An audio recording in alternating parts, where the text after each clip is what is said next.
Any time during the course of this meeting to discuss any of the matters listed below is authorized by Texas Government Code Sections 551.071, .072, .073, .074, .076, and .086. The City Council reserves the right to reconvene, recess, or realign the regular session, executive session, or order of business at any time prior to adjournment.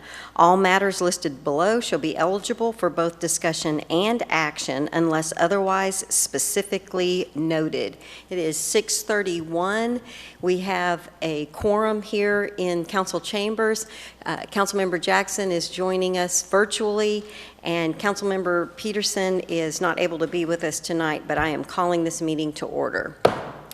With respect to Councilmember Peterson, bless his heart, he's a trooper, and he was hoping to be able to make it. He called me about an hour ago and is really under the weather, and so he is not going to be able to participate with us this evening, and he asked that item 11A be pulled from the agenda because he would like to be a part of that conversation. So we are moving on to item number 2, which is the Pledge of Allegiance. If you are in the chambers, if you would please stand, we'll say the Pledge of Allegiance together to both flags.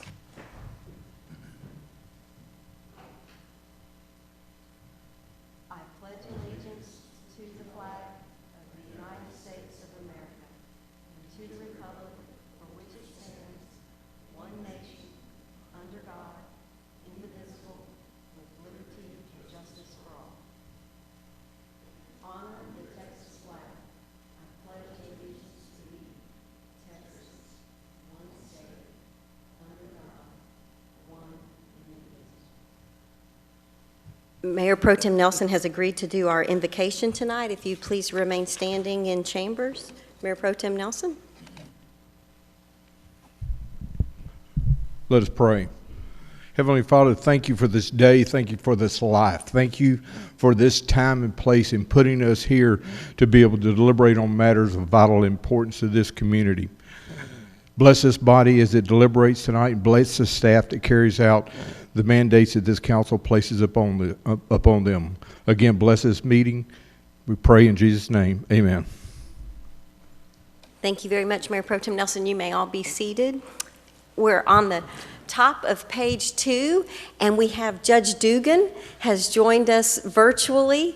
Judge Dugan has found himself in a position where he is self-quarantining himself, so that's why he is not with us, but Judge Dugan, I think, has sworn all of us on the dais in, and he is a great friend to the city of Bastrop, a resident of the city of Bastrop, and he agreed and wanted to keep his word of swearing in our new city manager, Paul Hoffman. So Mr. Hoffman's going to come and stand and face the audience, if the audience was here, so that Colin can put him on a camera. And Judge Dugan, you may need to unmute. You may need to, I think you're muted. I just unmuted there myself. We go. Can y'all? Okay. All right. Well, I am turning the show over to the Honorable Judge Chris Dugan. Thank you, Madam Mayor. And first, I say, Mr. Hoffman, you are joining a really good bunch of folks. They are hardworking. They care about our community. And so I want to welcome you to Bastrop personally. I know I've heard very, very good things about you. So it is truly an honor on my behalf to be able to swear you in. Thank you, sir. All right. If you will please raise your right hand. Can't see my right hand. If you repeat after me. I, Paul A. Hoffman. I, Paul A. Hoffman. Do solemnly swear. Do solemnly swear. That I will faithfully execute. That I will faithfully execute. The duties of the office. The duties of the office. Of city manager. Of city manager. Of the city of Bastrop, Texas. Of the city of Bastrop, Texas. And will to the best. And will to the best. Of my ability. Of my ability. Preserve, protect, and defend. Preserve, protect, and defend. The Constitution. The Constitution. laws and ordinances laws and ordinances of the United States, of the United States, of this state, of this state, and of this city, and of this city. so help me God. So help me God. Congratulations, new city manager of Thank you Bastrop. very much.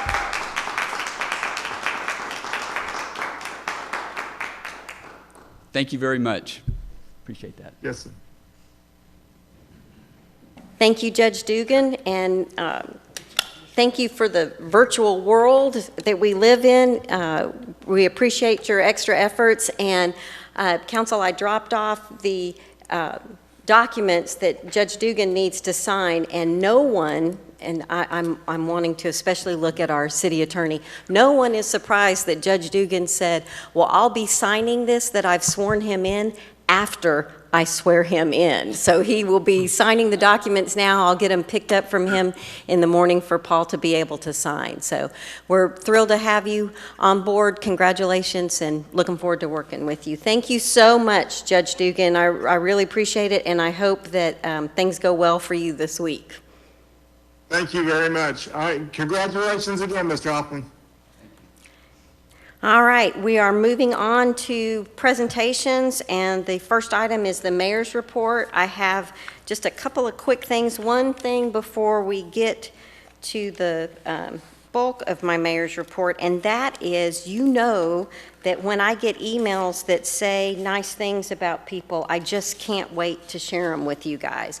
And John, and I believe the last name is pronounced Eberly, he wrote, it's short, and I just want to share this with you guys.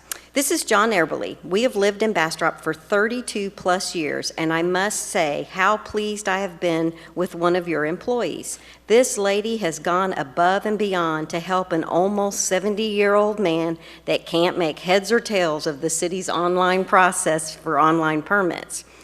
Viviana's patience with me was outstanding. I've worked in customer service in one form or another all of my life, and she is one for the books. I can't say enough to thank you. I can't say thank you enough about her. Not once did she make me feel the way my kids do when I can't figure something out in this electronic world. Please pass this on to her supervisor. Let's give Viviana a round of applause. We've got, I'm so proud of our city employees. They work really hard to do a great job, and it's always fun to get those kind of emails. Okay, Colin, we can go to the next page. Things are very virtual, so not a whole lot of in-person pictures, but a couple of things I went out. I did the logo for TML. I participated in the Municipal Policy Summit, which was the afternoon of August 3rd and the morning of August 4th. And then, as you guys know, Doc and I are both on the TML board, and we had a virtual board meeting on Friday, August 7th, and one of the decisions that the board voted on was that the TML annual conference will be virtual this year. So it'll be virtual from October 14th through the 16th. I believe our city secretary is a little relieved because there won't be the panic for getting the reservations and getting us all in our spots, because it'll be virtual, so it's not going to be quite as frantic on September 1st as it usually is. The conference was going to be in Grapevine, so one of the other decisions that we made was that they'll have an opportunity to, we do RFPs in advance, and they'll be back on for the 25th. So there were a significant number of issues, and it was very obvious that virtual was the way to go. But they're doing a lot of things to make sure that it's still a great learning experience for us all, so I wanted to share that with you. Bastrop County Cares, they were the guest speaker at the Chamber Luncheon. Special thank you to Becky Womble for welcoming Paul Hoffman as our new city manager. He had an opportunity to speak to the folks that participated in the luncheon. And Bastrop County Cares is asking everyone to participate in the broadband survey. There's some funding that's available. There's a lot of information that's out there from the Connected Nation. And if people will go to www.myconnectedcommunity.org and fill out the survey that you guys have probably seen that being pushed on social media. So if we could do that, that would be a very helpful thing to do. I participated in the library board meeting. We had a virtual board meeting, and that was one of the first. We hadn't met for several months, so that really went well. And our librarian, Becca Sexton, shared an email, and I want to just read just a couple quick sentences. This is from one of our citizens. Thank you so much for sharing the board meeting with me. I was impressed with our library before, but now I'm even more impressed. The creativity and care for safety you displayed were amazing. These are really difficult times, and you have all completely risen to the challenge by having so much to offer to the community in a safe environment. Well done. Bastrop is very lucky to have such a fine library and staff. They've done a fantastic job with their summer reading and the curbside pickup and the e-books. They're really checking out tons of stuff, and they are filling a need that during this time is really, really important to a lot of people. And then the last thing I wanted to visit about was the music-friendly destination workshop that I participated in. Several of you are aware that we are working feverishly to try to get Bastrop designated as a music-friendly destination. And in the world that we live in, I found myself in an event where I was meeting someone who was new to our community, and I said, as I would often, "So, what do you do for a living?" And it turns out he's a musician. He's just moved on to Wilson Street. He did over 160 shows last year, and because I can be somewhat persuasive, he's now going to be on the music council to help us with getting our designation. So I'd like to welcome Jeff Hurley to Bastrop, and so appreciative of him jumping in and getting involved in the community. It's going to be great to have him. His last concert was at Green Hall. So he's got some records and just really nice guy, and I'm looking forward to working with him.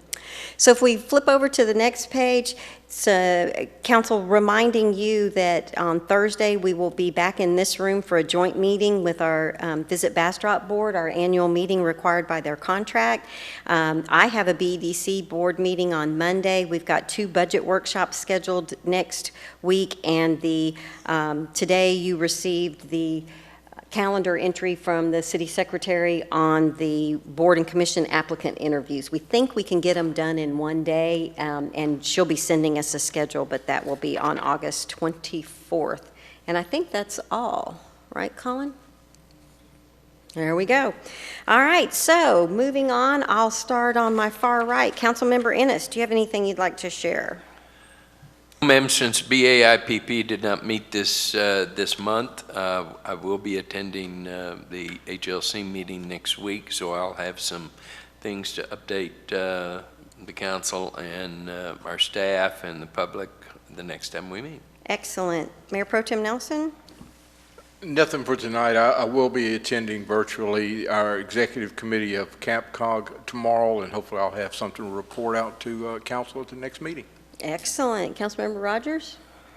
Yes, ma'am. We have a Main Street meeting tomorrow, and I also joined you with that virtual music festival. That was a really cool thing that they went up, and I'm excited about it. Yeah, that was a great workshop. And Mr. Peterson sends his regrets for not being able to be here this evening. Councilmember Jackson, do you have anything to share? Well, I was just going to say that our Parks Board did meet virtually, and we had a very good meeting, and there'll be a few items that they'll be bringing to the council for our blessing in the future. One of the things we discussed was with the mural, since, as you know, we were determined as a Bird City community, the Parks Board, among several other people in the community, are wondering, since Dorothy Scarnulis was so instrumental in us receiving the award, they would like to honor her in some way. And so they're going to bring some suggestions on ways to honor her, and I'm sure the city's also thinking of ways of doing that as well. So that's something that came up at our Parks Board meeting, and as I said, there'll be several other things that'll come through from that meeting as well. I just wanted to make sure that I give you kind of a heads up that that was happening. And you've mentioned about the TML board meeting, I think it's a very good idea that it is going to be virtual, and it'll be available. The training sessions will be all pre-recorded, so we'll have, I think, a 2 week to a month period of time to view them also after the meeting, so that we can still get the training. And there's also going to be a reduced fee, so that was very good news.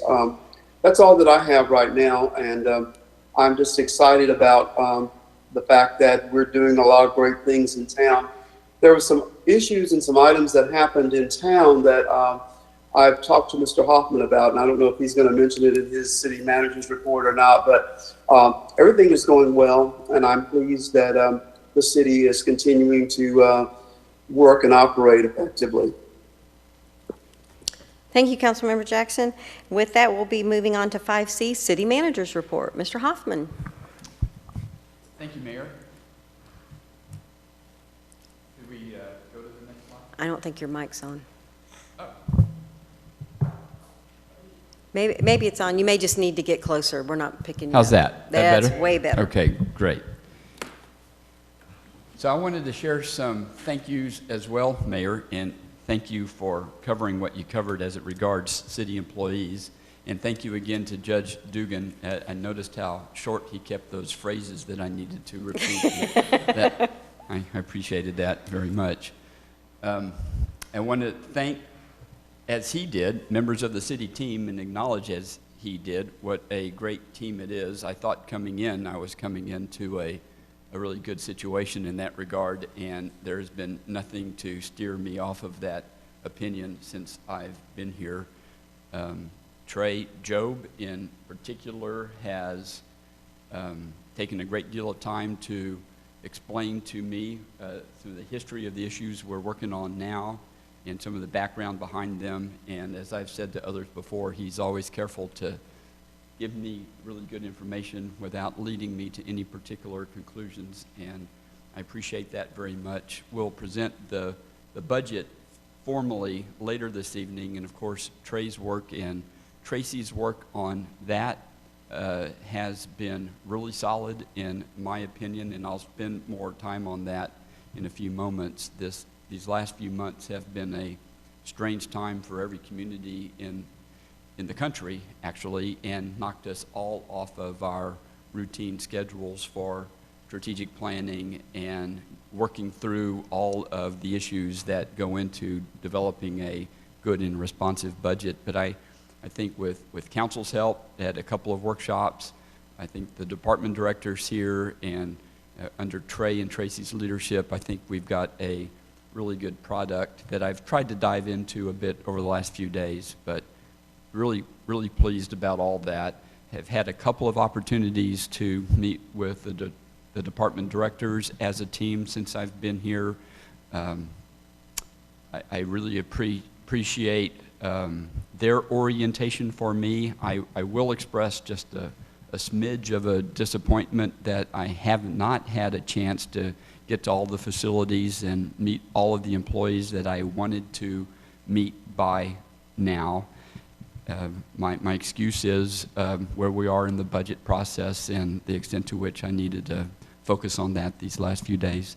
But I will make that up to them, and I appreciate their patience. I have had some opportunity to spend quality time with Chief Nagy and learn a little bit more about his priorities and how he runs his operation.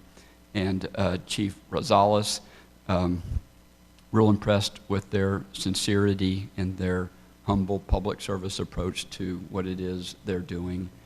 And again, look forward to meeting the rest of the team and getting to know them better in their environment over the next few days. Also want to express some appreciation to Cameron Cox of the EDC. I've had a couple of good conversations with Cameron so far, looking forward to creating some routines with him and members of his team. And we have had good conversations about how important it is that we're all in alignment about what it is we're trying to accomplish here. Council has set the leadership for that, and I think that that path is not necessarily easy, but it is clear, and we're all trying to accomplish the same thing as the city grows and develops, and that's really good. And I'm looking forward to establishing that relationship further. And the mayor beat me to thanking Becky Womble of the Chamber of Commerce, and I do appreciate the opportunity to introduce myself at the virtual chamber luncheon that was held last week. This may be an oversimplification, council, but if I might, in my very first city manager report to council, try to very simply summarize what it is I think my job is going to be over the next several weeks and months and maybe forever, and that's to connect the dots. And I hope this doesn't sound self-serving or pandering, but I do appreciate the approach the city council took towards the recruitment process for your next city manager and how you produced information for the candidates to see and understand what is clearly of priority to the city council. You obviously put a lot of attention to being clear about what your priorities are, and city manager can really ask for nothing else than that. And your priorities go beyond what's on the PowerPoint slide here, but you put specific emphasis on how we communicate and how we are organized, and we are all paying attention to that. And you also put a lot of emphasis, as demonstrated the last couple of years, in your focus on the comprehensive plan and in your redevelopment and the unifying of your development codes. So much about all of that is identifying and keeping special what is unique and cool and special about this wonderful community. And that speaks to how we should be sending messages and how we should communicate. Again, it's all about connecting the dots. It's about connecting the dots with everyone who works for the city of Bastrop and has a role in communications. And when you think about it, and I think about these things a lot, that's a whole lot of people. That's not just me, that's not just Trey. That's a whole lot of people have a role in communicating. There's thousands, tens of thousands of messages and contacts that happen out there in any city every day. I might have 3 or 4, but the men and women who are policing the streets and keeping the streets safe and maintained and the parks maintained are having contacts with the public much more times than I ever will, frankly, you ever will. And a big part of my job is to make sure that that customer service ethic is there. I think the foundations of that are clearly there, and that there is alignment in how we message, what our priorities are, how decisions get made. And I know from experience that that's possible, and we can get there. And have had some great conversations with leaders in the organization so far about how we pull that off here. And then finally, how we engage with the public. That's been a big priority message from the City Council as well. Like other communities, there are people here, when they engage with you, they'll start their sentence. I've been a Bastrop resident for 30 plus years. Thank you very much. That's really good information to have, and that is special. Over the next several years, we will get more and more people who are new here who can't say that. And a big trick of what it is we're all trying to accomplish is making sure those new residents and visitors and potential residents have the same benefit of understanding what is cool and special and unique in Bastrop as the folks who have been here for 30 years. What happens on Main Street matters. What happens on Main Street matters beyond Main Street. What happens on what's good for Main Street is good for the whole community, and what's good for the whole community is good for Main Street. And I think to the extent we remember that and keep that front and center in our messaging, I think that will go a long way toward success. So I will give council a real brief update on a couple of email messages I sent to you yesterday after we had a wildland fire breakout at Bastrop State Park. Really appreciate, again, Chief Rosales and his willingness and ability to keep me and the rest of the members of the emergency team informed. The last message you heard from me was that that fire is 75% contained as of this afternoon. We are reporting that it is 100% contained. That doesn't mean the fire is out. The fire will continue to burn for several days from what I am told, but it does mean that we have a solid perimeter fire break, dozer break around that 27-acre fire that we have confidence in, and we are confident that we're going to get this thing out without further spreading. And this has been the case for, I think, about 24 hours now. We're not involved in fighting the fire, nor is any other local agency right now who is on the scene or state resources. And I believe I gave some statistics in Friday's weekly memo and this graphic, and this is I think a real helpful graphic that the yellow line shows the trend line of new cases. The red line shows the cumulative case count in Bastrop County. I guess that's a black line, shows the daily cases.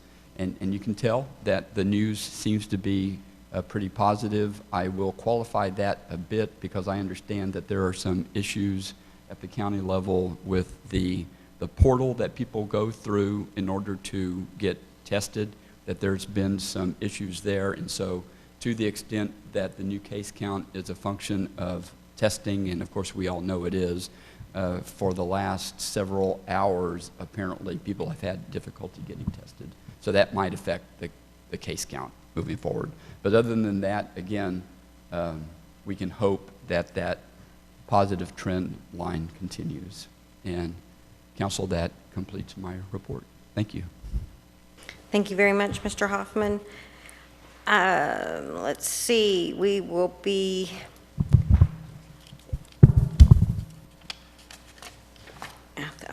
I thought of one other item, but we'll take care of that later.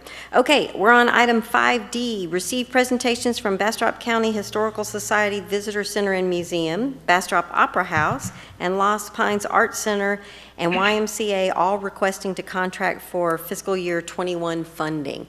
I think, Council, we're going to let the YMCA cover their stuff when we get down to 7C, which is the quarterly report. And for the community and for council, just so that we're all on the same page, those first three, the Historical Society, Visitor Center and Museum, the Opera House, and the Art Center are all funded from HOT funds, and the YMCA is not funded from HOT funds. So we're going to talk about the same bucket at the same time. So, Mr. Hoffman, do you have anything, you or Ms. Waldron have anything to comment on, or are we ready to go to presentations? I don't believe we do. Okay. So, the first presentation that we have on the list is Bastrop County Historical Society Visitor Center and Museum. Ms. Sapikis. Well, thank you, Council, Mayor. You can't hear me? Yes, ma'am. Okay, great. Wanted to welcome the city manager. I'm Kay. I am the director here at the Museum Visitor Center, and I just want to invite you down when you have a breath. I'm sure you're overwhelmed maybe right now, but please do come by and see us. This is our third quarter report. Can you go on, Colin? One more.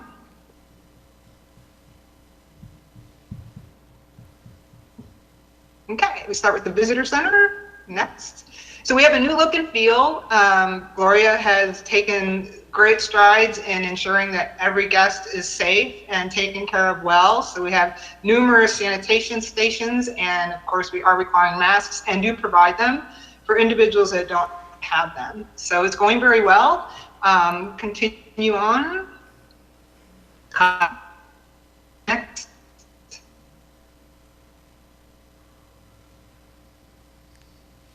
She said next. Okay, some of our researchers. So here's just a general review. You can go for it. I just wanted to show you, it's kind of a new look and feel for the museum and visitor center. After 2 years, 40 to 50% growth this last quarter is obviously reflective of the current pandemic. After reopening on May 22nd, the number of visitors we had is 384 and 364 were traveling within the state. You can see the little yellow bar down there next to the big gray one for this quarter. Next.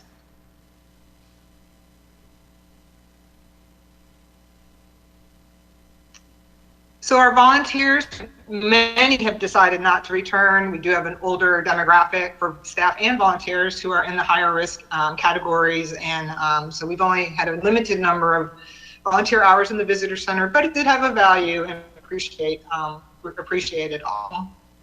Next.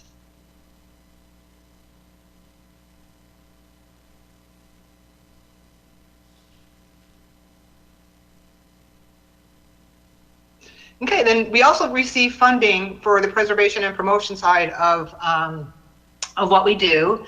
So go ahead and do the next one. That's this portion.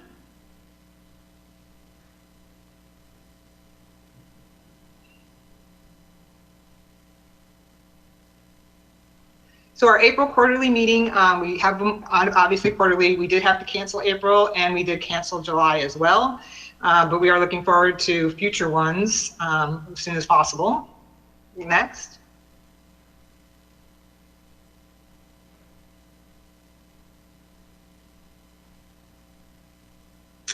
So as I mentioned earlier, we did a year-long theme of arts and historical art expression, and this next one that will start September 1st will be Stories Buildings Tell in Bastrop County Architecture. The one we currently have is on music, and that one will end at the end of the month, obviously.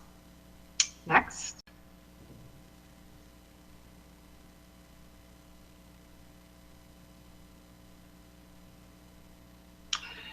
So just a summary, we had a temporary shutdown March 17th and we reopened on the 22nd.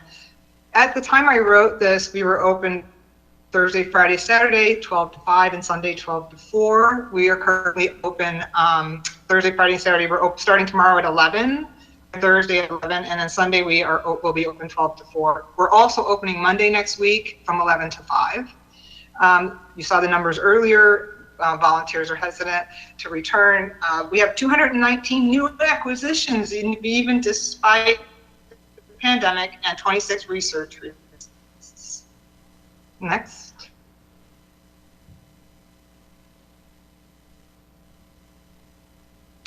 I don't normally include this slide, but I did because I think it's representative of where we are, and that is just a comparison to the paid admissions that we had last year in the month of March, and we're down 67%. But that said, a high percentage of the people who are coming are checking out the museum, and so that's really encouraging, and they do really seem to enjoy it, and we're really keeping everybody safe. We've gotten at least one interactive movie now where people can use their foot to push a button instead of having to touch anything. So I'm hoping to get the other videos up in that regard as well. So it feels like we're getting there. Next.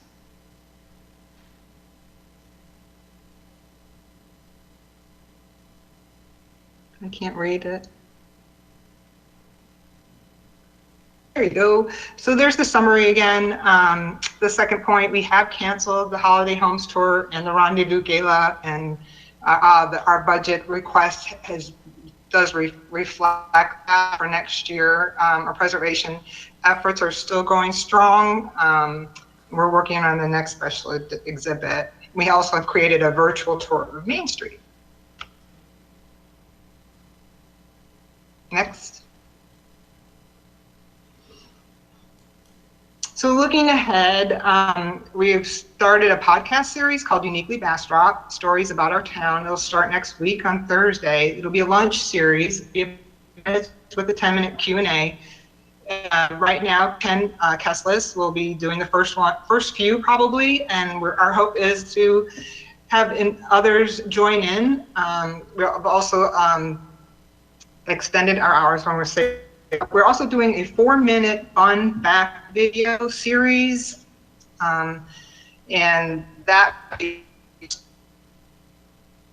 hopefully just coming out and talking about, we really, hopefully just people come out their memories of Bastrop and putting it on. We have a YouTube channel, hope to put them on there for everyone to enjoy. And we'll continue to do the interactive components where people won't have to actually touch things. And I think that's it. Thank you. Thank you so much. Thank you, Ms. Sapikis. Council, do you have Do you have any any questions? Yeah, Council, do you have any questions for Ms. Sapikis? I'm sorry. And Kay, your request, because we're just taking information in, your request for funding is $85,968 and $40,529 for a total of $126,497. Is that correct? Correct. Okay. Correct. Okay, I'm not seeing any questions. Good Basing job. it on some, Thank you for your time, and we will move on to the Opera House. Ms. Holcomb. Hi there, can you hear me?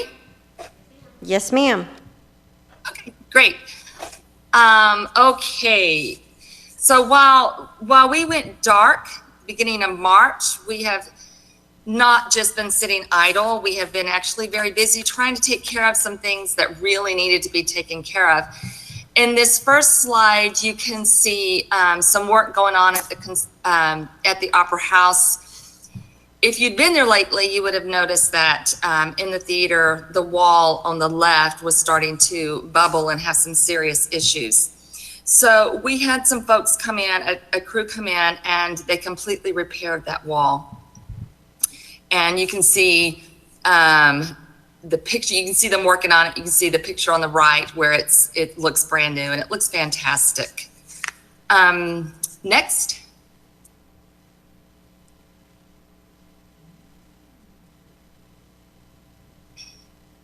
Okay, so our stage lighting was almost ancient.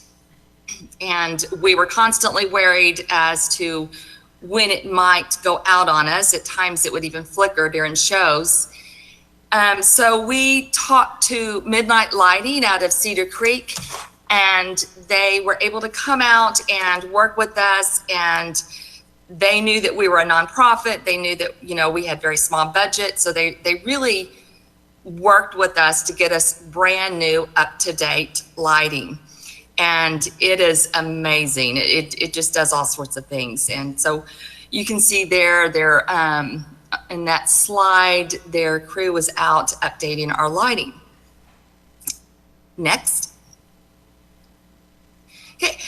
Now, if you have ever tried to build a set on our stage or acted on our stage, you would know that it's not exactly level and can really cause our set designers to say not nice words when they're trying to build a set. So we had Al Lang, who is a well-known construction guy, come out, and he donated all of his time for a week. And we had volunteers come out, and McCoy's gave us all the supplies at their cost. And so it was really a team community effort, and you can see in the slide a lot of our volunteers coming out, and we completely rebuilt our stage floor, which is now very nice and level. Next. So the only show that we have done since we were dark is our summer theater camp. And we honestly did not know whether we were going to get to do this or not. We felt like, you know, should we do it, should we not? But we had so many parents and children that were just so hungry for this. So we decided to go ahead and do it. We had, I think, 36 children enrolled. We had to cut it off at that point. We had 5 directors involved. We really kind of set the precedence throughout Texas, because I think we were one of the first to do anything. And we wrote down our safety guidelines, what we did. The children never rehearsed without a mask or a shield on. Many of them even performed with those masks on. It's been over a month now and nobody got sick. Can you go to the next? I will probably smell like bleach forever. We had hand washing stations everywhere. We never had to remind the kids to leave their mask on. They really did an awesome job. We were able to live stream this because right now we can only have 50% occupancy with our audience. And really, we can't even do that in our opera house. What we found is that we can only do about 50 in the audience right now and still socially distance them properly. So we live streamed Shrek the Musical because we only allowed parents, grandparents, and siblings to purchase tickets to this so that we could get them all in. But the live streaming was amazing. It went over very well. So what we have decided to do is what almost every theater in the world is doing right now, and that is to do a combination of small audiences as well as live streaming. So we're in the process of researching and putting together some good equipment, and most of the publishers these days understand their theater's circumstances, and they're all granting permission to do live streaming. And that's, so even though we'll only be able to allow about 50 people in the audience, we'll be able to sell tickets to live streaming as well. Next. Okay, so that's the end of what we've been doing this last quarter, is really just working on the Opera House itself while we're dark. So we have a new wall, new lighting, new stage floor, which is all wonderful. We are getting ready to open our new season next month in September. We'll have smaller shows for a bit and smaller audiences, but we do have a full season planned and it's ready to be announced. I do want to mention that this last season, we had to cancel 5 season productions and 3 touring shows because of that. So we went down from selling last year almost 10,000 tickets to selling just over 5,621. That's the effect that had on us. Any questions?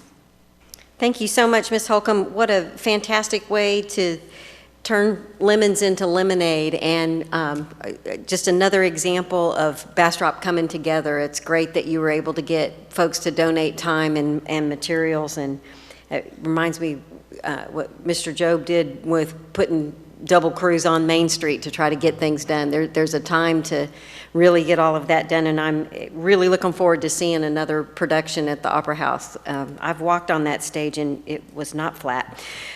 Your request for funds this year is $66,175. Is that correct? Yes, ma'am. Okay, and I went back and looked at the chart, and last year your request was 126. So Yes. I know that we talked with all of you, and I know that I didn't say anything to Kay, but council, you have before you what the last 2 years were and what the request is this year, so that we have some good information to make some decisions. Thank you very much, Ms. Holcomb. Real quick, council, do you have any questions for Ms. Holcomb? Great job. Thank you, thank you. All right. Thank you. We're on to the Lost Pines Arts Center. Miss Patricia, you're on.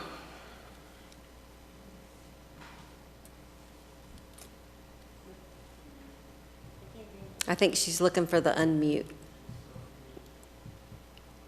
You're muted, Patricia. Oh, sorry about that. There you are. Go ahead and hit the next slide. Thank you for having me. So our exhibits, we had exhibits going on, but we couldn't do them in person because of what happened, and we didn't want to just wait. So we, it says events for second quarter because it's the second quarter of 2020. It is the third Hot Funds quarter. But what we did is we took our existing exhibits and we put them online as virtual exhibits so that we could, stay in people's minds with art. And the Art Center as well as give people something beautiful to look at in the midst of all the anxieties that was on social media and the news. So then we added some virtual exhibits when we realized that it wasn't going to, COVID wasn't going to last for just a couple of weeks. We were hopeful, but it lasted longer, or has lasted longer. Go ahead and hit next.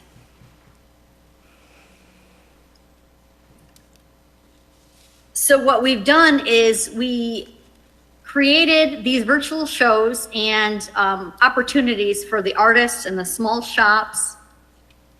We did collaborations with, during this time, with BEDC for a mosaic call for the Main Street building to help them put that together and distribute it, with Visit Bastrop for their annual holiday card and ornaments call. And we located and shared resources and opportunities with the different small shops and artists. And we created these spotlight of artists to showcase what Bastrop talents have to offer. Go ahead to the next slide. We also, during this time, created a YouTube channel because we had all these past performances and exhibits, and we wanted to be able to share them out there. And we know that, I know that when I'm a tourist and I'm looking at a city, I look for images and videos. And so I thought, you know what? We're going to have people wanting to tour Bastrop. We want to send out there and tell them what Bastrop has to offer.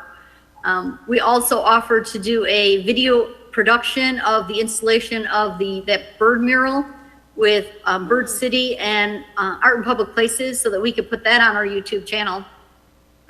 We took the opportunity to rebuild our website to gear it up, and right now we're in the process of doing that, but gear it up for our outdoor events and our conferences and things like that that we have planned for the future.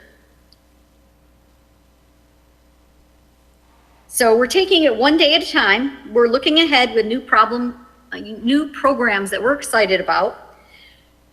One of the programs that's not new, but it's a modification, is re-kicking off our Art After Dark with social distancing, of course. We're hoping that September is our first one for the year. And we've already established hand sanitizing stations. We're adding to it in that each of them is going to be culturally based. Some of them naturally fit in, like, for example, November, Veterans, December, celebrations, our Chocolate Lavish Festival, February, Black History Month, March, Youth Art Month. So we're trying to add cultural themes to it so that people can look forward to that ahead of time. We want to regroup with the community partners for the marketable weekends. And what we're looking to do is, during the last,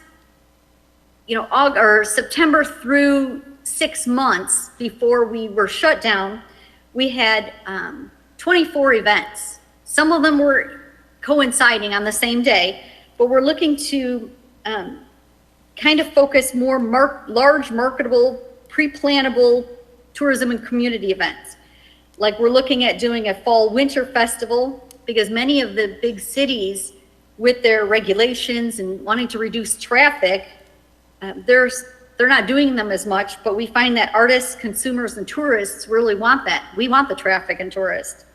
And then we're looking to do a conference. We had to cancel our conference that was scheduled for March, and it was looking to be, a smash hit. And so we're excited about that because with the shutdowns, we've had conversations with different people, and they're looking for the arts as being, looking for relief and for artistic expression. So they're looking for the art experiences, the blacksmithing and the glass blowing demonstrations and experiences. So we're really excited about that. We're excited about collaboration with the Art Institute, getting the students involved in the community. And so we're hoping to reopen in September, and then we're also doing tours with appointments. For example, we have a tour group from Marble Falls coming out next week. They want to tour the facility. And so we're doing the social distancing and safe practices. So that's what we've got going on. All right, Patricia, in my understanding, looking at the notes, your request for funding is $98,500 this year?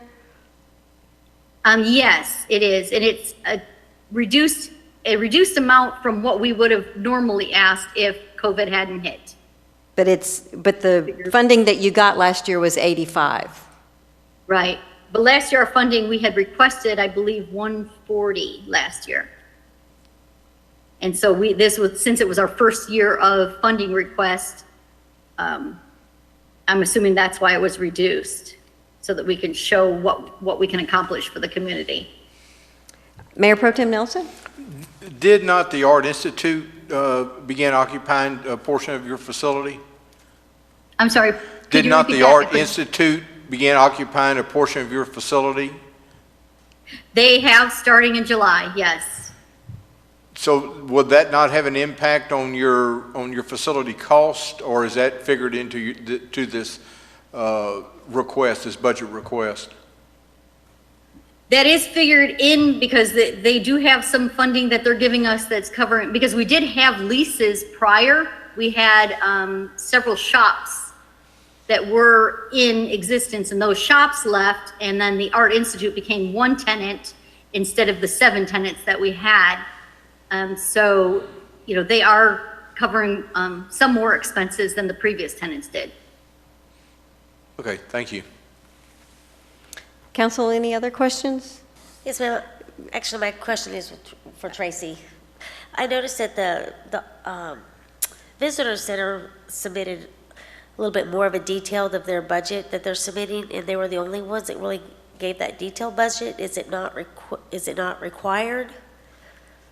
I mean, the Opera House, listed some of their expenses, but the Art Center didn't really list any of their expenses in their packet, kind of, I guess. At this point, we don't have a formal form for these particular organizations. They're outside of the normal submission, so we've just requested that they put in a request, but there's not really like specific guidelines as to what they I wasn't sure if we submit. asked and they didn't submit it, or if it was one was just a little bit more The more complete. information, the better, of course, for y'all to be able to make a decision. I agree. Thank you. To that point, it would help us a lot in the future if we had that kind of detail, because the Visitor Center Museum is so easy to see where the money's going. Right. I don't know if that can be defined in the contract or not. Yes, and we can also kind of be more specific about what we want them to submit during request. Great, thank you. Mayor Pro Tem Nelson? So along those lines, over the next year, we can work with them in developing a format that is consistent with all four of the groups. So make sure we have some consistency in there and be able to look at that and compare apples to apples and oranges to oranges. Yep. Okay, so Patricia, just for clarity, because I'm going back to the memo that you submitted, when we see the 131,334, you're saying that is your net expenses, or that's your total expenses? Or it's saying 1/3 is equal to 131,000, so that means that your expenses are 500,000, or? That's a third of our operations budget. And is that net the lease payments that you're getting, or not? That's not, what it is the cost of our operations, the amount that was requested was 1/3 of what the cost of our operations is. It doesn't list what funds we receive from leases or classes or things like that. Okay. Yeah. Yeah, Councilmember Rogers is just clarifying that the 131,000 is 33%. It is 1/3 of what you're saying your operating expenses are. Yes. And then you did a reduction of the 25% based on not having as many tourists, or do you have less staff, or because you're not opened? What drove the 25%? We, the 25% came into play with, we hope that come September, October, November, that everything is in full swing, but we do believe tourism is going to come back, but we believe it's going to be a little bit slower than what it would have been if, COVID-19 didn't hit. So did you reduce staff people? How did you reduce your expenses? We just took that amount off because we know that we expect to have less tourism, and that I told my board we're going to have to figure out where we're going to get that 25% elsewhere. Okay. Council, Councilmember Rogers, is that? I don't have any questions. Okay. All right. Thank you, Ms. Patricia. Appreciate the presentation. May I speak out just for a yes, second, sorry, I please? didn't see. Councilmember Jackson? I think what I'm hearing from council is that they would like a little bit more detail in the budget request so that they can hear a little bit more or see a little bit more of what some of the funds are going for. The fact that that is a third of the operating costs is fine, but I think they want just a little bit more information from what I'm hearing. I don't know, it was kind of, we couldn't quite hear all of it. I don't know how much you could hear, Patricia, but just so that you'll know, I think that's what I'm hearing. Is that correct, Mayor and Council? Yes, sir. Okay, just because it was not, it was a little muffled, and I wanted to make sure Patricia knew exactly what we were asking for. Okay. Anything else, Patricia? You have any other questions? I think that's it for now. To Councilmember Jackson's point, if you have additional information that you'd like to submit, council will be in the process of making decisions on this as we go through our workshops prior to approving the budget. Okay, thank you. All right. Council, we are moving on to item 6A, discussion regarding... Madam Mayor? Yes. In deference to Councilman Peterson, since he is the liaison to the cemetery board, I'd like to pull this item. Excellent. We will pull item 6A as well. I'm sure Mr. Peterson would like to be a part of this discussion too. Thank you, Councilmember Ennis. Moving on to item 6B, receive presentation of the proposed fiscal year 2021 budget and announce that the public hearing on the fiscal year 21 budget will be held on September 8th at 6:30 at City Hall, 1311 Chestnut Street. Mr. Hoffman. Thank you, Mayor.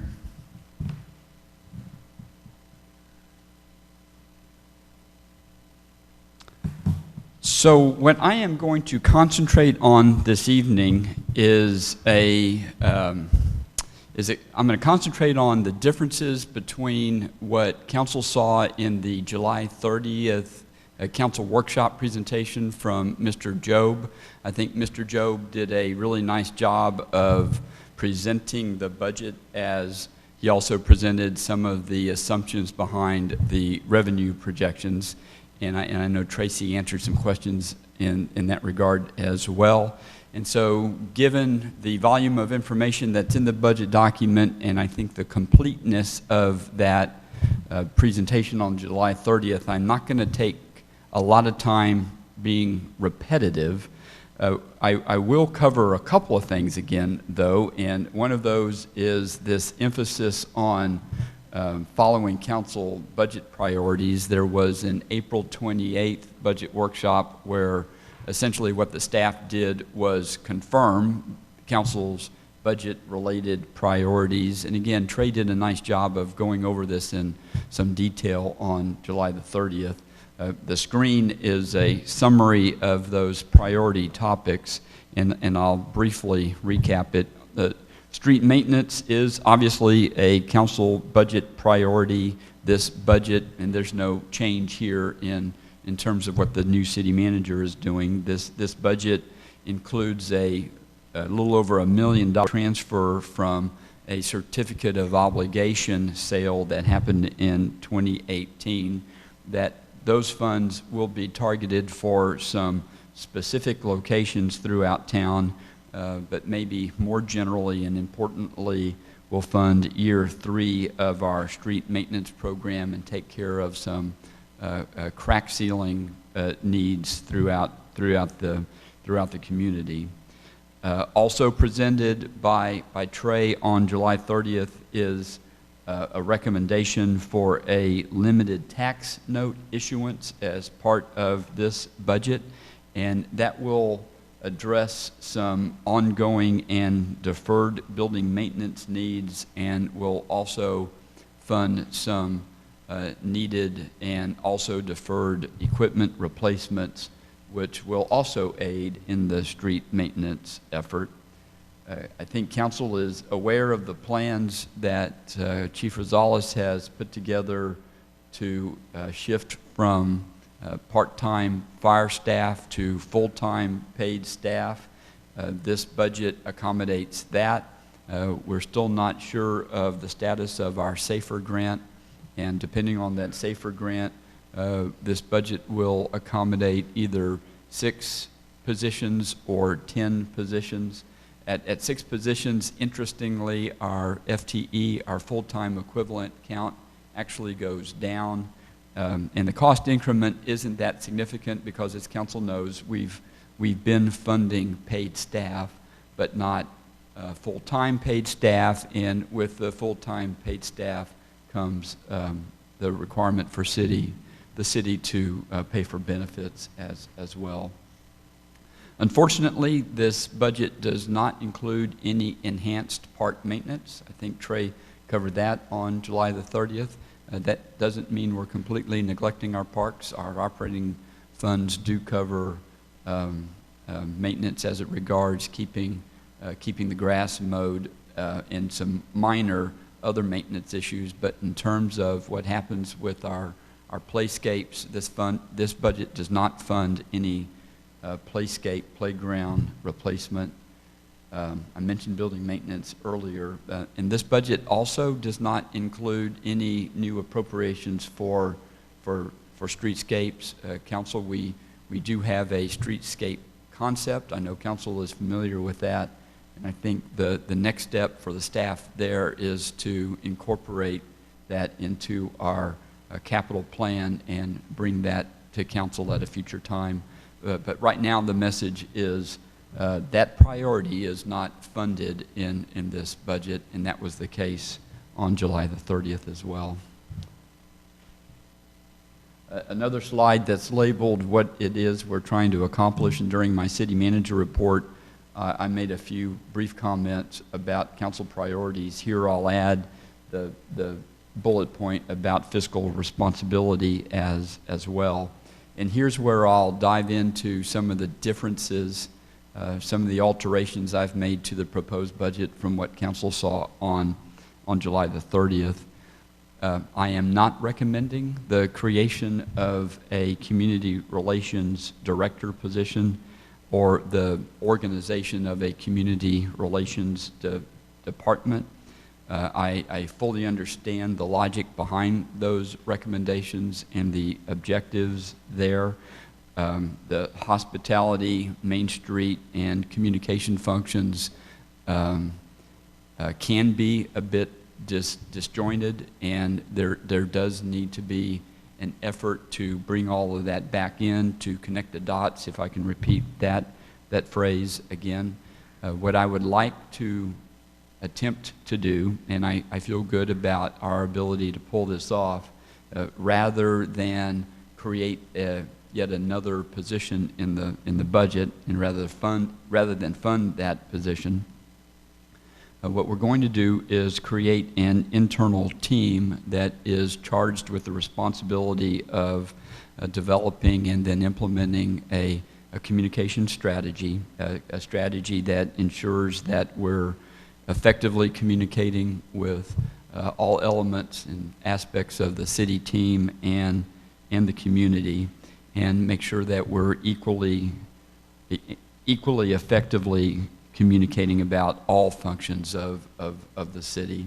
I think that is responsive to messages that I've heard from council, but both before I became your city manager and since then. And again, in my meetings so far with the team that would be responsible for that, I feel really good about our ability to pull that off. Under the subject of fiscal responsibility, I think it is really important that we're careful about personnel cost. You've already seen the statistics on the extent to which your budget, just like I think just about every city budget, is dominated by personnel costs. Those personnel costs are recurring costs and tend to increase over time. So an important way to manage cost is to manage what we do with personnel and to be thoughtful about that. We need to be thoughtful about adding positions. We need to be thoughtful about adding salaries.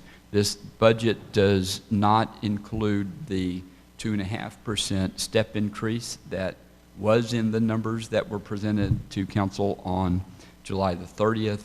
Council asked some really good questions that evening about the extent to which we are competitive in the market. We're not able at this point to fully answer those questions. And so this budget also does call for, and this is an increase from what council saw on July the 30th. It does include funding for a compensation, not just salaries, but salaries and benefits, a compensation and classification study. As it was mentioned on July the 30th, it's been since 2016 since the city has done that. That's 5 years. I tend to think that actually that cycle ought to be more than 5 years. And because it's been a while, I do think a consultant ought to be brought on to do this.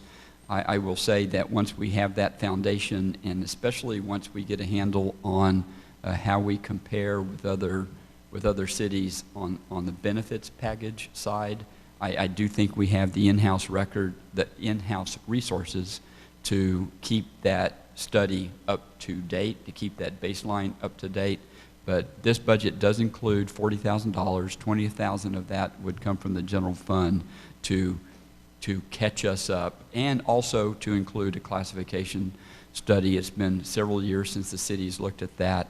And just from a very quick overview from my perspective of that, I think it would do us some good to pay attention to some of the titles we use. And again, not just look at how our salaries compare, but how our salary ranges and how we organize our titles within those ranges with other cities that we may be competing with for employees. On the subject of benefits, as was presented on the 30th, our health benefits cost is increasing by 3%. This budget does include funding for that. It does appear that our benefits package is both good but also expensive. As a new city employee myself, just compared to other places, those benefit costs do appear to be high. I am told by Tanya that 10% of our workforce actually signs up for dependent coverage. The city covers 100% of the employee, does not cover the dependent care cost. And I think a reason, at least I'm going to hypothesize that a reason for that is the cost of the dependent care coverage. What I am proposing in this budget is that for those dependent care costs, that we be prepared, that we budget to cover, we split the cost, we cover half of the cost of that dependent care cost increase, that 3% that our premiums will go up. And I'll tie that back to my other recommendation that we not budget for salary increases in fiscal 21. So for that employee who does cover his or her family with our health benefits plan, not getting a salary increase, but that 3% cost increase for dependent care coverage going up actually creates a net loss for that employee. So I think we ought to be sensitive to that, and I asked the team to include in the budget splitting the cost of that 3%. So council can consider and contemplate that as we move as we move on. Checking my notes, I'll comment also on the priority on organized excellence. I think we do have a handle on what the organizational issues are here. I am not making significant suggestions yet about how we're organized and who reports to whom. I have implemented a few changes. The organization chart in the proposed budget document reflects that, and a summary of that is I'm going to ask the communications functions, what we've called our hospitality and downtown and visitor and Main Street functions, our special events functions, to report directly to me. Other than that, the reporting relationships will stay the same as they were before. Mr. Job will continue to supervise the public works and electric utility, and that includes the parks functions and the development related functions and the library and the fire chief, police chief, and the chief financial officer and the convention center and those other functions I mentioned will report to me. What we do more specifically than that to bring together the communications function, I'm hitting the pause button on that for a bit, and I'm going to give this internal team a chance to work. I mentioned during the interview process, I'm a believer in cross-functional teams. I know that can work, and I think it will work here, and then we'll pay attention to that as we go. On this category as well, organized excellence, what you were presented on July the 30th included a plan to eliminate a planner position. I'm suggesting that we keep that planner position. I don't think it should stay as a planner, and Trey said the same thing on July the 30th. And so what we are contemplating, I'm not ready with the detail here just yet, is reclassifying that position into a development coordination and customer service role. We're not a big enough city to assign a case manager to every case, but what we can do is have somebody who's in charge of being the point of contact with an applicant, following the case through the process, and making sure that applicant is kept informed. And again, I think we have the in-house resources to do that. It's important that we fill our vacant positions. I think Viviana is great too, by the way. I think everyone in that team is great. I think what we need is to be a bit more, I think we need to be organized a bit differently, and Trey and I are in complete alignment on that. And on that point, I'll also suggest, and the budget suggests, that the planning director position, and I've heard a lot about the planning director position, that we fund it for 6 months, that we just plan to keep it vacant for half the year. And council, I know what a priority that position is, and I'm not saying it isn't a priority. I am saying what we ought to be focused on for the next several months is fixing what we know how to fix, and focusing on that, and not diverting our attention towards recruiting and hiring and then orienting somebody who doesn't know nearly as much about the code as Trey, Job, and the rest of the staff do. So that makes sense to me, and that's the plan for moving forward. Okay, so now I'll actually talk about real numbers. And gee, I don't know that you can really see that slide really well. Well, the top screen, I think, is viewable. So council, this information, of course, is all in your budget book, which was distributed to you earlier today. And oh, wow, that's cool. Who did that? Way to go. How about that? So, and before I forget, we will also load the line item detail and have that available in your Dropbox by tomorrow. It's there now. Thank you. Thank you, Tracy. So, so what's on the slide now is a snapshot summary of of the general fund revenue sources. And again, this is completely explained in your budget document, and you can compare fiscal 20, the year we're in now, the adopted budget, it's not projected, that's adopted, with what's proposed for 2021. And I'll talk a little bit more about the tax rate, because that's been adjusted a bit from what you saw on July 30th and August 4th. And I'll explain that perhaps with Tracy's help here in a bit. But you can see the relative distinction between your property taxes or your ad valorem taxes of $4 million and sales taxes of about $5.3 million. And from what I've heard from watching remotely council meetings prior to this, Tracy's done a great job of explaining to you those dynamics. The city of Bastrop estimated a pretty significant sales tax hit when COVID happened, and then we didn't experience that big a hit, and that's all great news. It's been my experience that dynamic isn't limited to Bastrop, that cities across the state had healthier sales tax numbers than what they thought they might get when they started making COVID-related expenses. And that may be a harbinger of good news for the future. And I'll come back to this a little later in a few more slides. But I don't want us to lose caution about property tax revenues. I think it's too early to tell what COVID's impact on property values are statewide and in Bastrop. And as council knows, property values impact what you need to do with your tax rate to generate property tax revenues.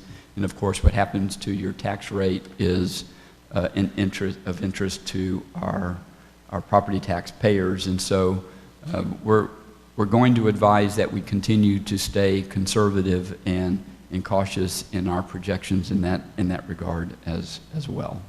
City Manager, could we have a copy of this Absolutely. particular slide? Yes.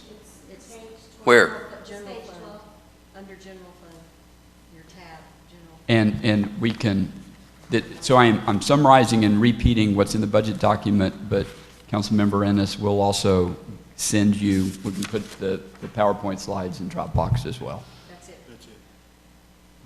That has more detail than Okay. So thank you. And so I was looking for that. I was looking for that slide. okay. And then so next slide is a general fund expense summary. And here I'll point out and repeat a bit of what you heard from Trey on July 30th. Colin, if you'll scroll down a little bit towards the bottom there, keep going. So you'll see that we had a transfer to from the general fund to the hotel tax fund of about $238,000 in fiscal 20, and we're not budgeting for that in fiscal 21. And I think Trey did a really nice job of explaining the importance of us being careful about how we use hotel motel and to make sure we're funding in the general fund stuff that ought to be funded in the general fund. And this budget document does that. So that's all I wanted to say about that slide. It's a summary. This slide brings all of that together, and I'm not sure this slide is replicated in the budget document itself.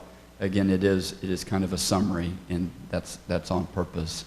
And so total revenue of $11.8 million with all other resources of $590,000. Total revenue and other resources of $12.4 million compared to total operating expenses of $12.3, which leaves us in unappropriated reserve and leaves us at 28% of reserves compared to operating expenses, which is a bit over your reserve policy.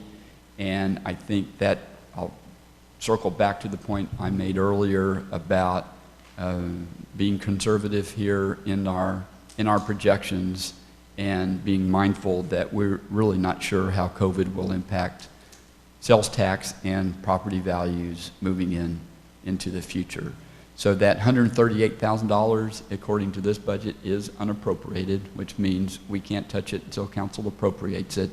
It would be my plan to, after we get the results of that compensation, benefits, and classification study, that sometime early next spring, we have another conversation with council about the results of that study, and if that triggers a need to do something about salaries at that time, we've got unappropriated funding that could be available for that. And anything else council wants to fund mid-year. So here's the promised additional information about the tax rate, and the bottom line, the line below, you've seen before, and Trey and Tracy explained the freeze adjusted taxable value and the dynamics there that cause us to budget conservatively for that, and and how flat that number has been fiscal 20 compared to fiscal 21, with a modest 1.3% increase between the 2 years. The line above that is something I asked Tracy to add because it adds a bit of perspective here, and the difference between the freeze adjusted taxable value, which is the, again, as it says, adjusted for the freeze, and takes other reductions in account as per the truth in taxation calculations that we go through, which is a little bit of irony. This Texas state legislature puts a lot of attention on being transparent and then makes us go through a voodoo magic kind of spreadsheet that is the truth in taxation calculations. And then the line above that is the total assessed value. So that's the sum of what the actual assessed values are. And there, that picture isn't nearly as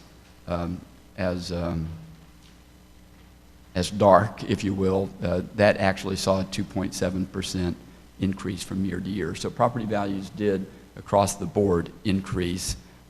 Our ability to take advantage of that, if you will, is affected by the adjustments toward the adjusted taxable value. Thank you, Colin.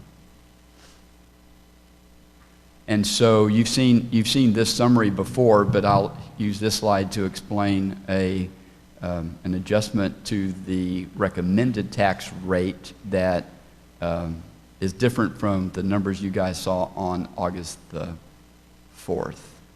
So as the mayor pointed out on August the 4th in asking a question of Tracy, there's a difference between the proposed rate that goes to the 8% above increase in the O&M portion of the rate that's allowed by state law before you trigger a rollback.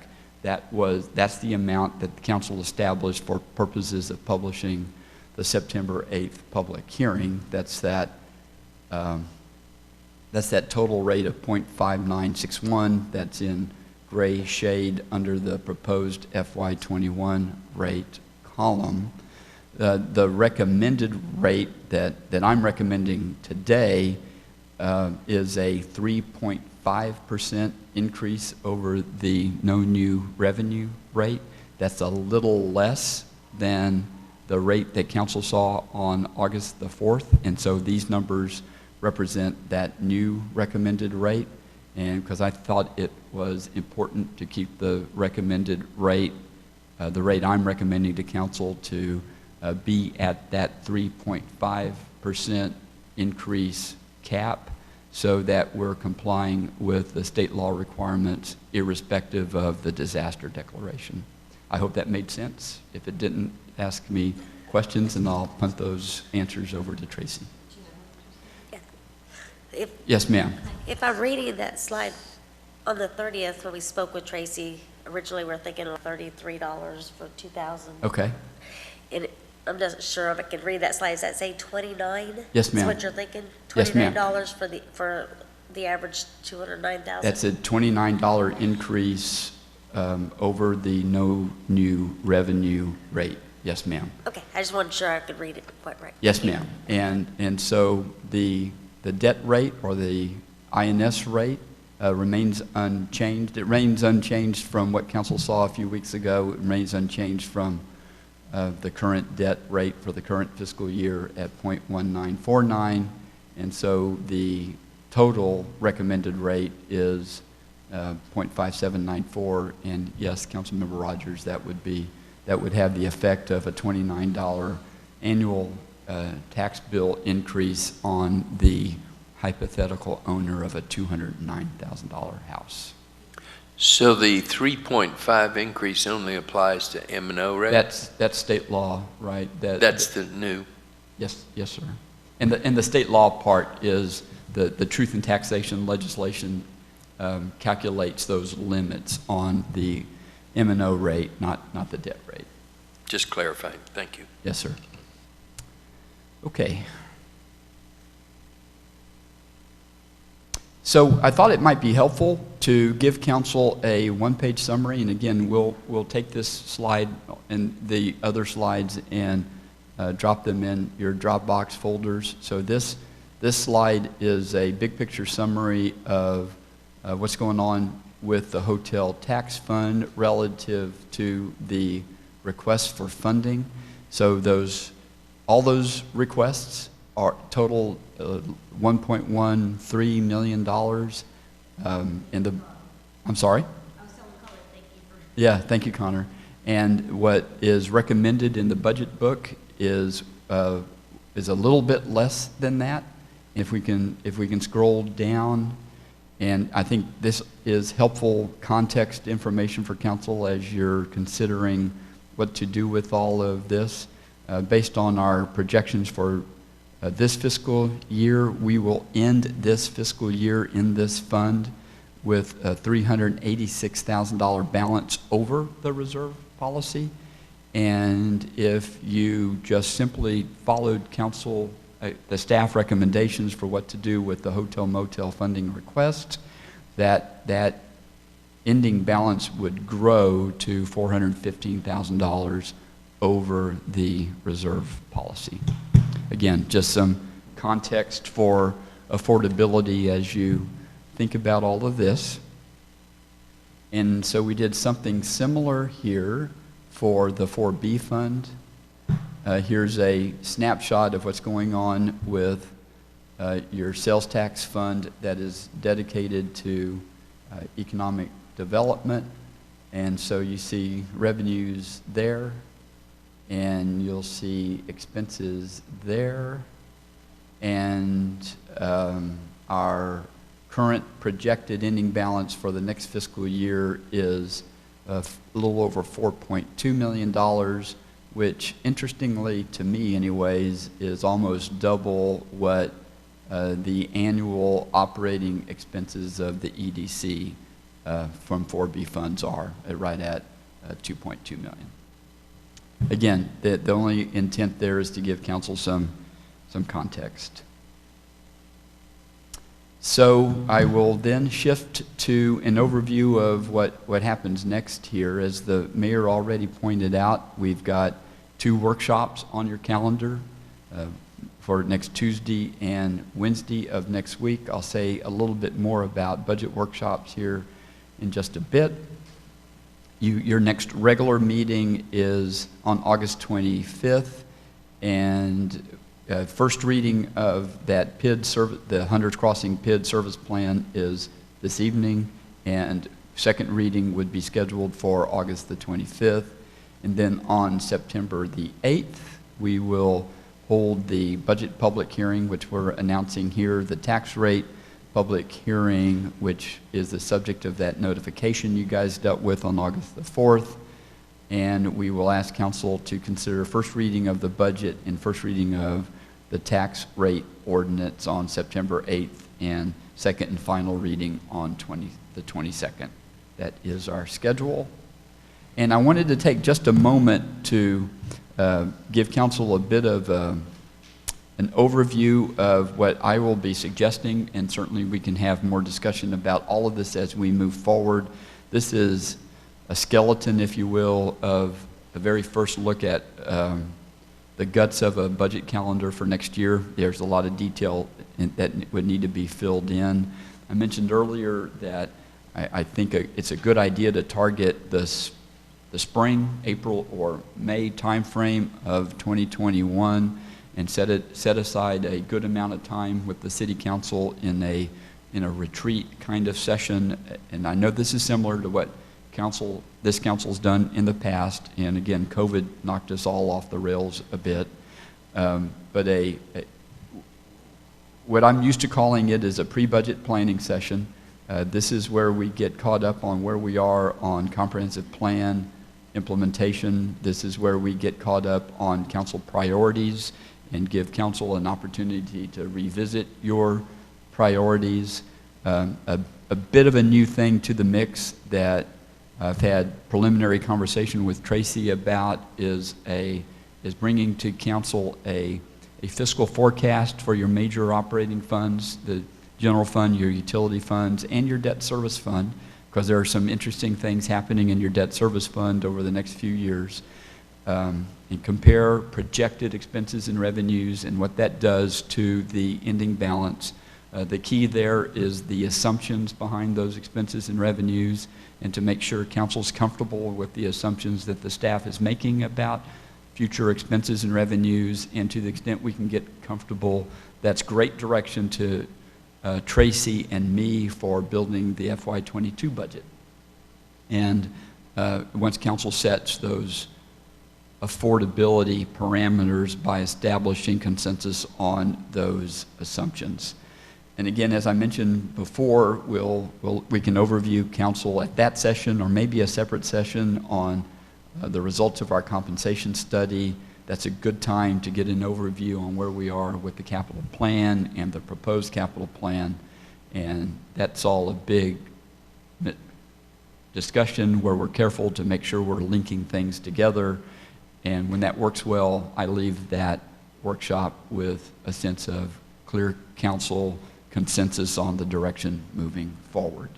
And we would target July, not August, to bring council a proposed budget to give you a bit more time before you have to adopt it. But we would still target workshops for August. Again, that's a skeleton, that's a high-level overview, and council, you guys can let me know offline what you think needs to be added to that or how it needs to be tweaked. And as promised, here's another discussion of the two workshops. Workshops can be driven by council questions. I think that's how you guys have approached it in the past. And so if you do have a budget-related question, please let me know. Please let Tracy know as well. Send me an email, copy both of us. We will make sure that we get right on answering those questions. We will let every member of council know about an individual council member's question, and we'll certainly provide the answer to all of you just as soon as we can get it. And again, we will be prepared to address those questions during the budget workshops. But it may be a good idea as well, and council and the mayor can give me feedback on this, to set aside time on August 18th just for you guys to deal specifically with the community's support funding request and the hotel motel funding requests. And I believe that's it. Council, can I answer any questions? Great job. Very happy with the booklet. Really, council sat down and immediately said, wow, this is great. Looking forward to digging through it. And I'm sure there may be some questions for just clarifying to make sure that Sure. we're all on the same page. But really good job. I'll give council opportunity. I don't know who was first, but Councilmember Rogers? I just want, just to clarify, so as I go through this, you want me to send the questions to you prior to the workshop? That would be lovely if you could do that. But if things come It's not up, a I can requirement. still ask We questions cer- at the workshop. Yeah, absolutely you Okay, can. just want to make sure. And so, 'cause- thank you for that clarification. But to the extent council members could give us a heads up on your questions, again, that it's not a makes it- requirement. It's That not makes a, it too easy for you. I like Takes having all the my fun out of it. tabs. That's not any fun. Okay, I just want to make sure. I understand. Councilmember Ennis? As a member of the Council's Finance Committee, I wanted to thank the staff and you, city manager, for the clarity is exceptional. And it's going to make it real easy for us next week in going through this with you. Thank you. Mayor Pro Tem Nelson? I didn't want to not say anything. I really appreciate you projecting out for next fiscal year and planning for next fiscal year. I think as we work to determine what our priorities are for next year, the better armed we are, the better projections that we can make. And so I really appreciate you doing that projection and providing us with that early opportunity for input as well as to gain information. I'm impressed by that. Thank you so much. Thank you. Councilmember Jackson, I can't see you, but do you have any questions or comments? No, I just want to say that I really am glad to see it outlined so carefully and everything. And I want to also thank the staff and the city manager and for putting this together for us, because it makes it really easy to go ahead and work with. And of course, Tracy as well as our budget person, our finance director. It's really clear. I do have some questions I'll send to them individually, and I'll get some clarification on for later on, but very good job. Thank you, sir. All right, council, it is 8:07, and I have been asked that we take a 5-minute break, so it is 8:07, and we're in recess.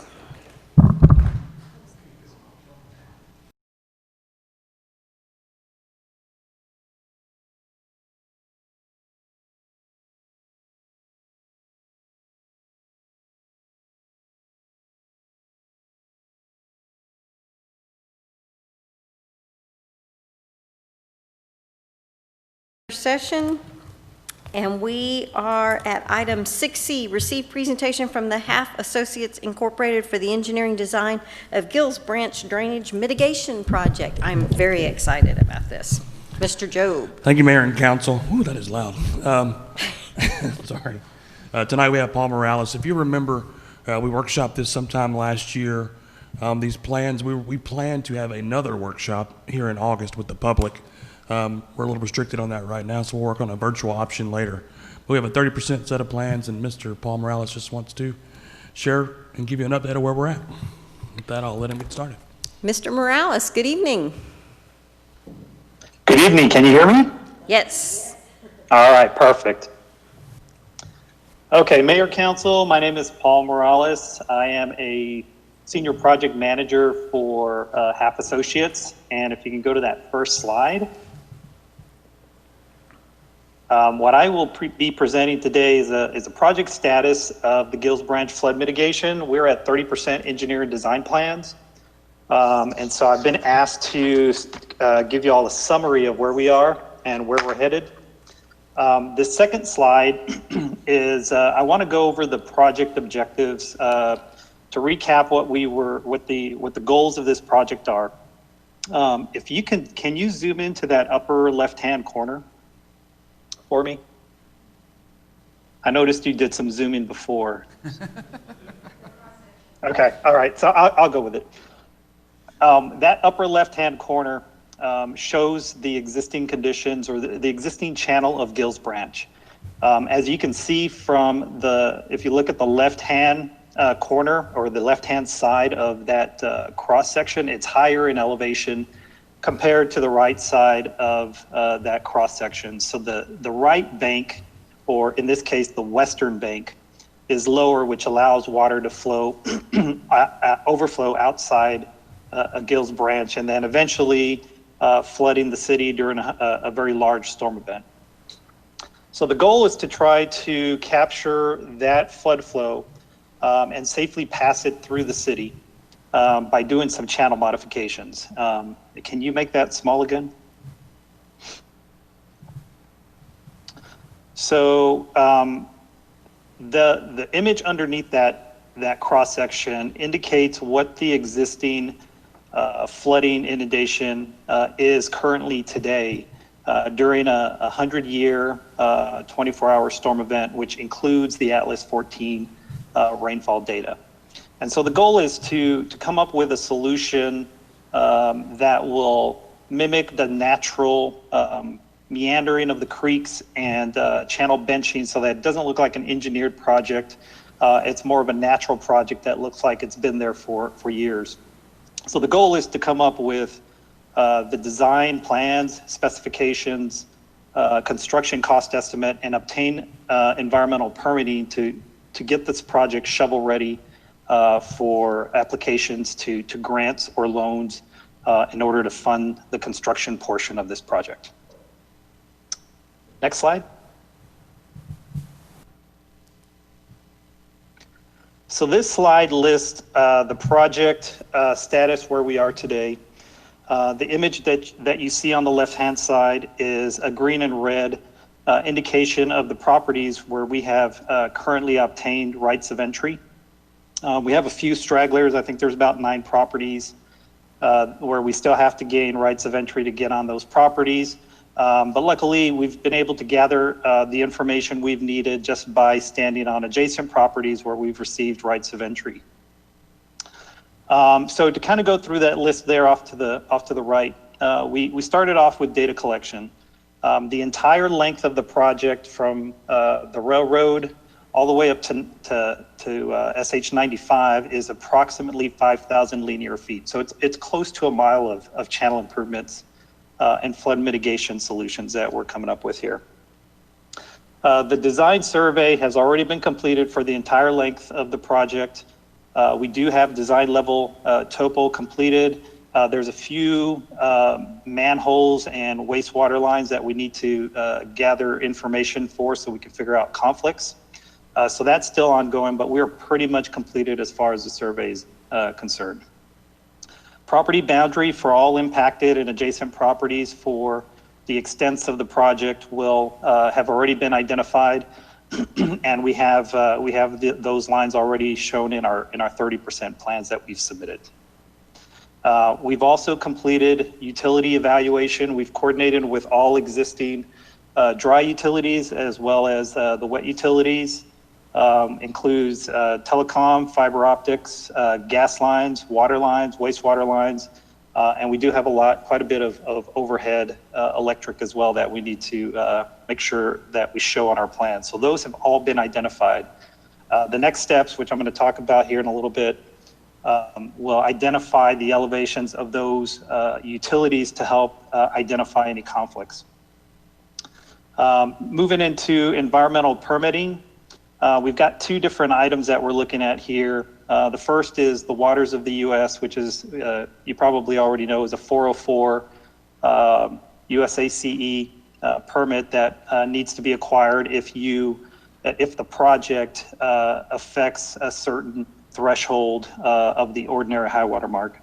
Our biologists have already walked this entire reach and have identified that ordinary high water mark elevation for us and the extents of the ordinary high water mark, and has given us an indication of where that limit is and then how much we need to stay out of it. So as long as we stay out of it, we don't have a need for a 404 permit unless we pass those thresholds, which we don't anticipate will happen. The other item is archaeological survey, which is cultural resources.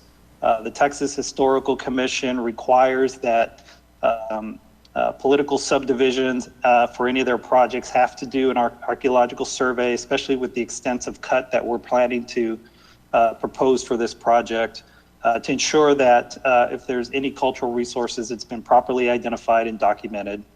We're in the process of getting that approval sent to THC so we can get that started, and I'll talk about that a little bit later in the next steps as well.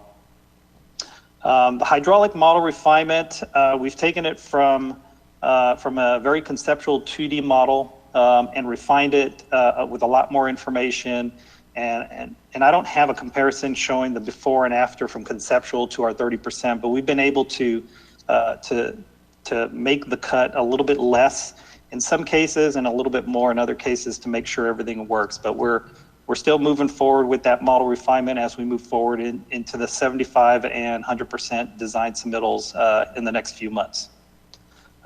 So as of, I believe about a week and a half ago, we submitted 30% design documents, which included a preliminary report discussing the model analysis, also discussing our assumptions and decisions made for the current proposed extents of the channel benching, and also the culvert improvements that we're proposing as well, which I'll talk about here in a little bit more detail. And we also have a cost estimate associated to that we've submitted. So that kind of gives you an idea of where we are right now. We're starting to move forward into the next phases and getting a little bit more detail as we move forward into the 75% design submittal. Next slide. Could I ask a question? Yes, absolutely. What's the difference? You make a differentiation with ROE not received with the easement and ROE not received. Why make that differentiation? Oh, you mean on the previous slide? Can you go back to the previous slide? That's a good question. The reason we differentiated between properties that had drainage easements along the creek versus properties that did not have drainage easements is so that our folks and our staff, whether it's the biologist or the geotech folks and staff that needed to go out to these sites, they knew which properties they could get on because of the accessibility due to the drainage easement. Okay, great. That's great. That's okay. Practical and understandable. Thanks. Yeah. And just to follow up on that note, we sent certified mails to every single one of these properties that you see here in red and green. And we did receive, I guess, certifications back to us by mail. We just didn't get the signature for the right of entry with the signature from the property owner. But we know every single property has been notified regarding this project. Okay, next slide. Okay, so the next 3 slides, what I'm planning to do is kind of discuss from downstream at the railroad limit all the way up to SH 95 and discuss what we're planning to do or what we're proposing at this 30% submittal level. The image on the left is the entire length of the project, starting at the lower limit, and then I have a middle section and then an upper section to walk through. But I figured it'd be easier to zoom into each one of these sections to talk about it individually. So the image on the right is a plan view, and you can see the orange shading or the orange polygons. Those orange polygons indicate the extents of the channel benching. And in hindsight, I probably should have had a cross section to show you what the channel benching is going to look like on this slide. Can you jump to slide 71 for me and enlarge the image on the upper left?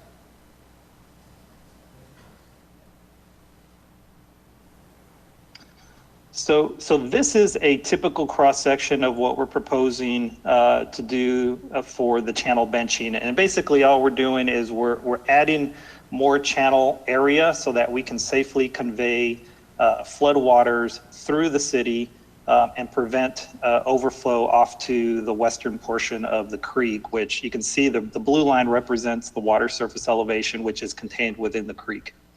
The portion, or I guess the little point at the bottom of the creek, which is the creek flow line, that section there, and I probably should have called it out, is representative of the ordinary high water mark that our biologists have identified. And as long as we stay out of that ordinary high water mark, environmental permitting is not needed. We have to do our due diligence to make sure that we're not passing or exceeding any thresholds per the Corps of Engineers, but at this point, we have not exceeded any of those thresholds, which is a linear footage of channel improvements or fill within that ordinary high water mark of a certain threshold. And so we're still below those limits. Okay, so if you jump back to that lower, thank you. Okay, so the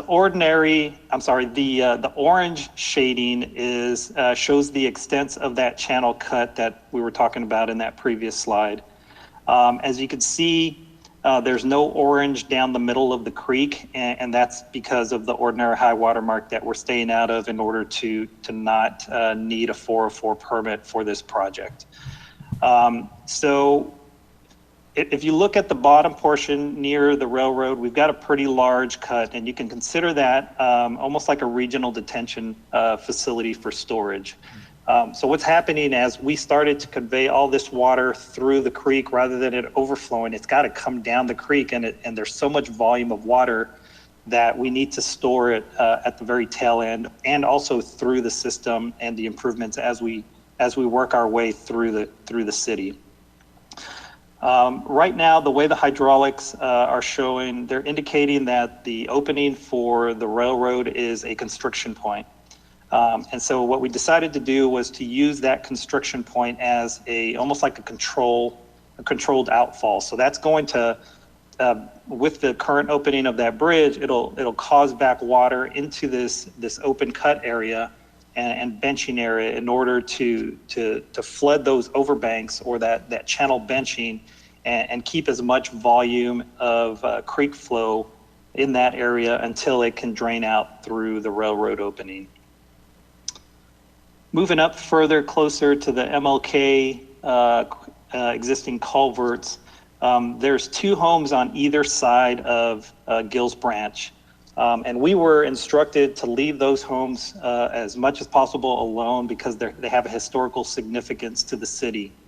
So because of that, we kept any channel benching off their property, although in order to make the hydraulics work and to not increase flooding to any adjacent properties in this area, we do have to do some channel improvements within the channel itself in order to convey the water through that existing MLK culvert structure. Our proposed project does not propose any improvements for the MLK culvert at this time. And then moving further upstream, you can kind of see how the benching follows the meander of the creek rather than creating straight lines. And we really don't want it to look like an engineered structure. We want it to try to look at as natural as possible. So we tried to come up with a grading extent that would allow it to look as natural as possible. Immediately upstream of MLK on the northern side of the culvert, you can see these red lines. In a lot of cases, and we'll talk about it a little bit further upstream, because the western bank has a lower elevation than the eastern bank, we have to place these low landscape berms, which range between 1 and 3 feet high, in order to contain the water within the creek and prevent any overflow or spillage into to the adjacent properties. So that's what those red lines indicate, and it's just a small landscape berm that we're using to keep water within the creek. And then as we continue further upstream, you can see the channel benching on both sides, east and west, and very close to the driveway that enters into the parking lot for the elementary school, Emily Elementary School there. Okay, next slide. Let's go to the middle section. So starting from Pine Street and moving further up through Chestnut, our proposed project is proposing to improve the culverts at Pine Street and Chestnut with 2 single-span bridges. That's about a 75-foot span, and at that length, we need to have a supporting drill shaft in the middle to support that length. And so we have a 2-span bridge in order to convey the water and prevent any overtopping at both of those locations. Moving further north or up the page on Pine Street, you continue to see the extents of the orange polygon, which shows the extents of the project. And in between Pine Street and Chestnut, there's those red lines which indicate the low height landscape berms in order to keep water in the creek and prevent any continuous overflow from large flood events. And then upstream of Chestnut, as we move into the convention center area, We have on the western side, you can see there's benching on the western side, and then as we start moving up and there's a little bit of a meander, we transition to the western side of the creek and bench on that side as well. This section here also has a low bank, and we will have to construct a low landscape berm in order to keep the overflows within the creek. If y'all remember, I don't know how many of you remember the conceptual discussion we had when we first started developing these flood mitigation options. The benching extended pretty much the entire length of that first row of parking right in front of the convention center, and extended all the way up to Farm Street. So we, over the 30% preparation of the plans and the refinement of the hydraulic model, the two-dimensional hydraulic model that we've created, we've been able to reduce the extents of the cut, which is a good thing because we're able to keep a larger parking lot area than we initially thought. Initially the benching was very engineered in my opinion, and so we're able to make it look a little bit more natural with which follows the meander of the natural creek. All right, next slide. And then the last section, which is the upper section between Farm Street and SH 95, Farm Street is being proposed, those culverts are being proposed to be improved to 2 single span bridges as well, which will have a drilled shaft in the middle to support that span length. And I believe this one's at a 70 foot bridge span length. And then moving up the page or upstream on Gills, the proposed channel benching will occur on the western side of the creek in an undeveloped section of those 2 properties that are located there. And then just upstream of Farm Street, our initial models were indicating that a good portion of the overflow actually started in this section and then progressed further westward and started flooding the city. So we have to also include because the bank on the western side is low, we need to include a landscape berm in order to keep that, to keep the channel flow within the creek itself. So before I move on to the next sections, I think that's pretty much all I have to discuss here on these 3 sections. Do we have any questions that we want to discuss? So, Mr. Morales, on the Gills Branch middle section at the convention center, you're saying that will we lose that parking altogether, or we're not going to lose as much as we were, but we are going to lose some? That is correct. If you go back, can you click on that middle slide? It looks like 60, that one, thank you. We'll probably lose a little bit. It looks like there's some parking spots just along the creek that face the creek on the eastern side of that parking lot where the red lines are. Those spots, we still have to do some refinement, but at this point and at 30% level, it appears that we're going to be losing those parking spots at the convention center. The initial conceptual extents of the benching during conceptual phase was significantly larger, and so we've been able to reduce it quite a bit. Thank you, because I remember what it looked like the first time around. In that benching area, though, are we still going to have an opportunity to have a trail or anything, or is that not going to be an option?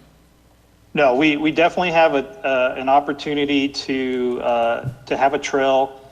We do have effort for our landscape architects to develop some conceptual ideas of what this trail might look like, or even possibly down near the railroad, because that's such a large cut. Maybe there's an opportunity to do some other recreational items down there in order to make use of that space. Great, because it's going to be one of those things where when you're walking it on a dry day, you're like, why do we need all of this? You know, so if there's some opportunity to use it, I know that that will be beneficial. Council, any questions? Okay, Mr. Rouse, you can keep going. All right. Can you click on slide 71? And then can you minimize that for me? Thank you. Okay, so that was a quick summary of the proposed flood improvements, which primarily include flood benching, which is a lot of excavation, as well as improvements to 3 of the crossings, primarily Pine, Chestnut, and Farm Street. So the next steps, as we continue moving forward to providing design plans or construction plans at the end of this project. The next step is for, as I mentioned before, is to begin utility investigations and identify what those conflicts are going to look like compared to our proposed project. As you can imagine, the 3 roadways have a significant amount of utilities. We know they're there, we just don't know what elevation they're at yet. So our utility, our subsurface utility engineers are already starting to make a plan to head out to those crossings and determine using potholes what elevations those utilities are so that we can accurately identify them on our plans. So that's the next step we're currently working on right now. On the environmental side, as I mentioned before, our archaeologist is in the process of submitting a proposed work scope to Texas Historical Commission in order to conduct what's called a pedestrian survey. And so basically, he knows the extent of our cuts. He needs to go through the properties and based off of guidelines from the Texas Historical Commission, has to do some small 2-foot hole digs to determine if there's any cultural resources, artifacts, anything that may be of significance in the sections where we're going to excavate. If he does find something that's significant, then he does have to come out with a backhoe and do a slightly deeper trench. And then he backfills it, documents it, and then sends it into THC at that point. So we haven't started that yet, but that's our next step, is to get that moving. And then on the design side, as you probably know, we're at 30%. It's still a very preliminary design. We haven't figured out transitions of grading in and out of the bridges. We haven't figured out transitions from a large bench cutting to a slightly smaller one, or transitioning from one side of the creek to the other. And so the devil is in the details, and that's kind of where we're headed in our next steps as we start moving forward towards our 75% design documents, which will include an updated engineered design report, which will fine-tune our assumptions and methods and decisions that we make in order to fine-tune our design plans. And then once we start moving towards fine-tuning the extents of that cut, then we're moving forward to look at grant applications. Back in, let me see my notes here. We just submitted, or I say the city just submitted a Texas Water Development Board Flood Infrastructure Fund for application for Category 2 to help cover the construction cost for this project. It is a loan, and it was submitted on June 15th of this year. It's anticipated that selections will be made by the fall of 2020, but at least it's an option for funding the construction portion of this project that council can decide on. The other grant that we're assisting the city with is the CDBG Hazard Mitigation Grant, which is a very large grant amount that will pay for a good portion of the construction project. And we're really looking forward to getting this one submitted and hopefully accepted because we believe that this is a better opportunity for the city to use grant funding to pay for this, pay for the construction portion of this project. And then as far as moving forward, near the end of the year, closer to November, December, once our plans get more refined, land acquisition should get started by the city in order to acquire the portions of the properties that we've identified in order to construct this flood mitigation project. All right, next slide.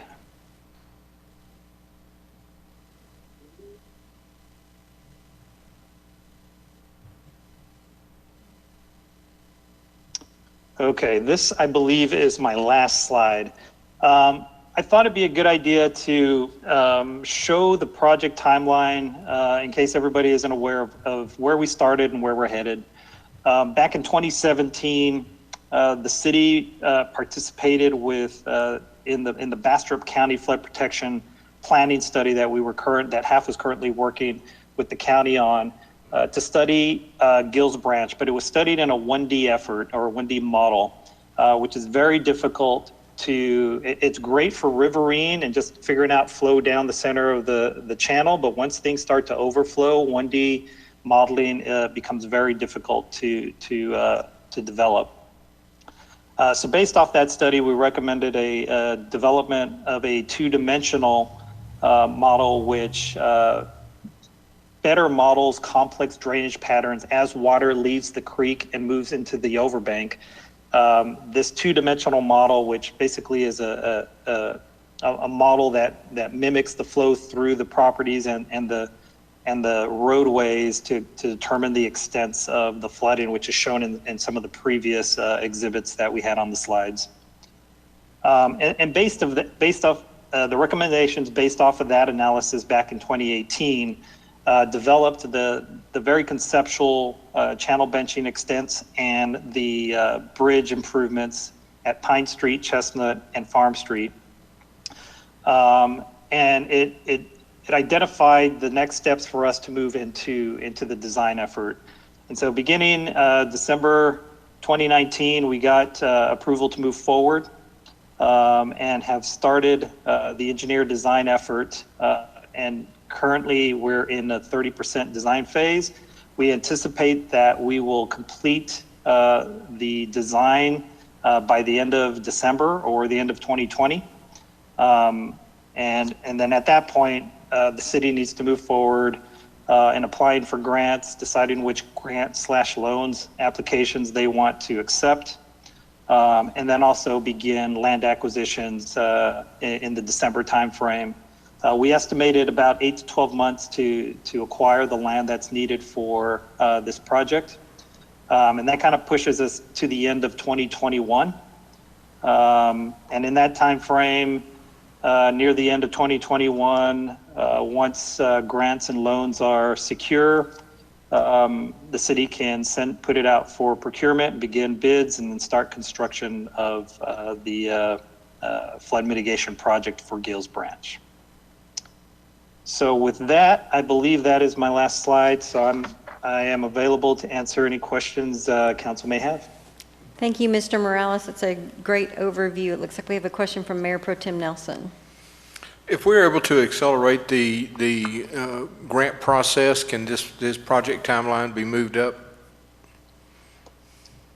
Well, the grant timeline is really dependent on the agencies that offer the grant. So Texas Water Development Board has already put out requests for the application, has already been submitted.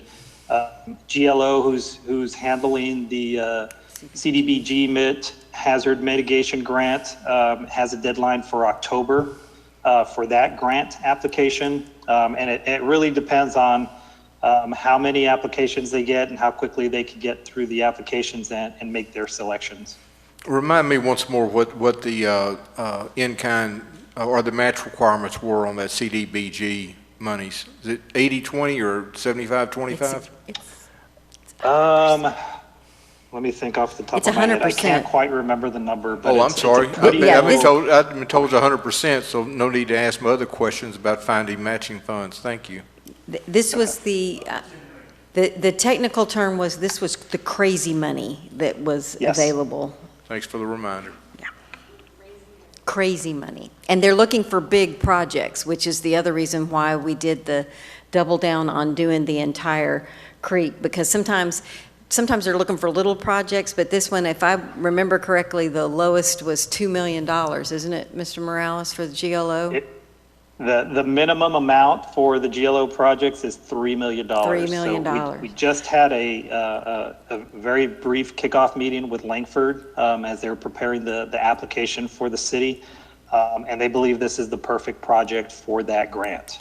And Mayor is correct. This is, they have a lot of money, and they're looking for flood mitigation projects to select. And this is a very good project for that. And Council, I want to compliment you. You'll remember that back, well, I guess 6-8 months ago, we decided to double down, and instead of starting preliminary design on several drainage issues, we said we wanted to spend all of that money on one project and get it ready, and we've got to get them shovel ready. So $3 million and shovel ready is what gets you at the front of the line for the grants, and based on your vote and direction, we've put the consultant and our grant person in the right place, and I don't know a more perfect project, but I might be slightly biased, but I'm really counting on us getting some of that GLO money. Any other questions for Mr. Morales? Good job. Thank you very much. Appreciate it. All right, I appreciate it. Thank you very much. Have a good evening. All right, Council, we're moving on to staff and board reports. 7A, receive quarterly report on the Bastrop Convention and Exhibit Center. I saw Terry flash up for a minute, but I hadn't seen. Are you going to do it, Trey, or is? Okay, Mr. Job. Okay, so sorry, Kathy was out this evening. She had a family situation she needed to take care of, so I'll be the bearer of the news. The bearer of, we all know what it's Yeah, going to say, right? So, as you know, currently in our COVID situation, I pretty much have to report that year-to-date bookings are down 34%. That makes sense when you're closed since January. The year-to-date occupancy is down 29%. Our revenue, honestly, which is not that bad, is 17%, considering we've been closed for so long. But our Farm Street operating, as you can see, is down quite a bit. And that was a trend that we saw before COVID. But now that we haven't had it at all, it's obviously much worse. It's very short, very sweet. What I will tell you is the staff has been working on additional things at this time. They're making sure the maintenance is getting taken care of. They're still making sure that we've got the cleaning supplies we need for the day that we can open. You can see in some of the photos, I think when we originally started, they've got the hand dispensers out. They're ready to go. They're monitoring webinars every day to make sure that they have the most up-to-date information. So when we finally do open, we're ready to serve the public. So Great, and I know you're working with the city manager, and Kathy, if there's training people want to do, because we had talked about if there's no alcohol and no music, it's going to be a lot easier to get people to comply to the guidelines. So we want to be available for training if folks are ready to start doing that. Yeah, we're looking at some low impact or options where you can socially distance to start renting the facility. Council, any questions? I'll take any questions. No? All right, Short good and job, sweet. Mr. All Job. Tell Ms. Danielson we missed seeing her smiling face. Yeah, good impression of Ms. Danielson. Moving on to item 7B, receive quarterly presentation from the Bastrop Economic Development Corporation. Have we got Mr. Cox available, Colin? Hello. There he is. Good evening, Mayor, Council. Thank you for having me. Can you hear me okay? Yes. Wonderful. All right, so my report will be brief. I am going to report over 921 Main, Trail Loop Project, our budget being approved, Tesla Gigafactory coming in, and our new study we're going to try and approve Monday night, our new website, sales percentages, and our COVID-19 grant update. I first want to thank the city manager and welcome him on his second week. Good job earlier, and thank you for speaking with me last week. Looking forward to working with you. As I told him last week, looking forward to the new captain of the ship, and I told him I'm just his economic tugboat, helping him drive around. So let me know how I can help. Welcome. All right. So back to the top, 921 Main Street. Walls are going up this week on our building, and we're still on schedule to be completed October 24th. Trail Loop project, we just received our bid a few weeks ago on the amount. It's going to be $690,000. The EDC covered the cost for Bowman Consulting to do the design and the engineering work, and they will also do the bidding, and that will all be paid by grant. Our budget was approved at our July meeting. I want to thank the mayor and my wonderful board for working through that, city staff for presenting, and we were able to get it done in just under 3.5 hours. So that was nice, as well as some other items that we had to approve. That'll be coming to, in front of you guys with your budget, through your budget workshop and through your normal approval process. The Tesla Gigafactory, last time I spoke to you guys was in June, 2 months ago. So that is the biggest announcement economically that's happened since the last time I've spoken with you. And in furtherance of that, we're going to have Garner Economics do an amendment to our study, if approved by my board Monday night, to look at tier 1, tier 2, tier 3 suppliers, or not tier 1, tier 2 and tier 3 suppliers, vendors, and manufacturers for that plant, and how Bastrop County can benefit from that in our ETJ, where a lot of those 400,000 and 500,000 acre sites are. And our team is already putting in a spreadsheet, developing photos, and getting the data ready, and already has assembled all of that for those manufacturers, vendors, and for that study. So that we have our best product forward economically for this great opportunity that's coming into our back door. Then we have our new websites up and running. That was coming around right when I spoke to you guys in July, but it wasn't 100%, and now it's up and running and looks great. I want to thank Golden Shovel, and we had our first analytics meeting last week, and I'll be presenting our first analytics report to the board on Monday night, which shows us specifically what industries are looking at our pages and when and why, which is nice.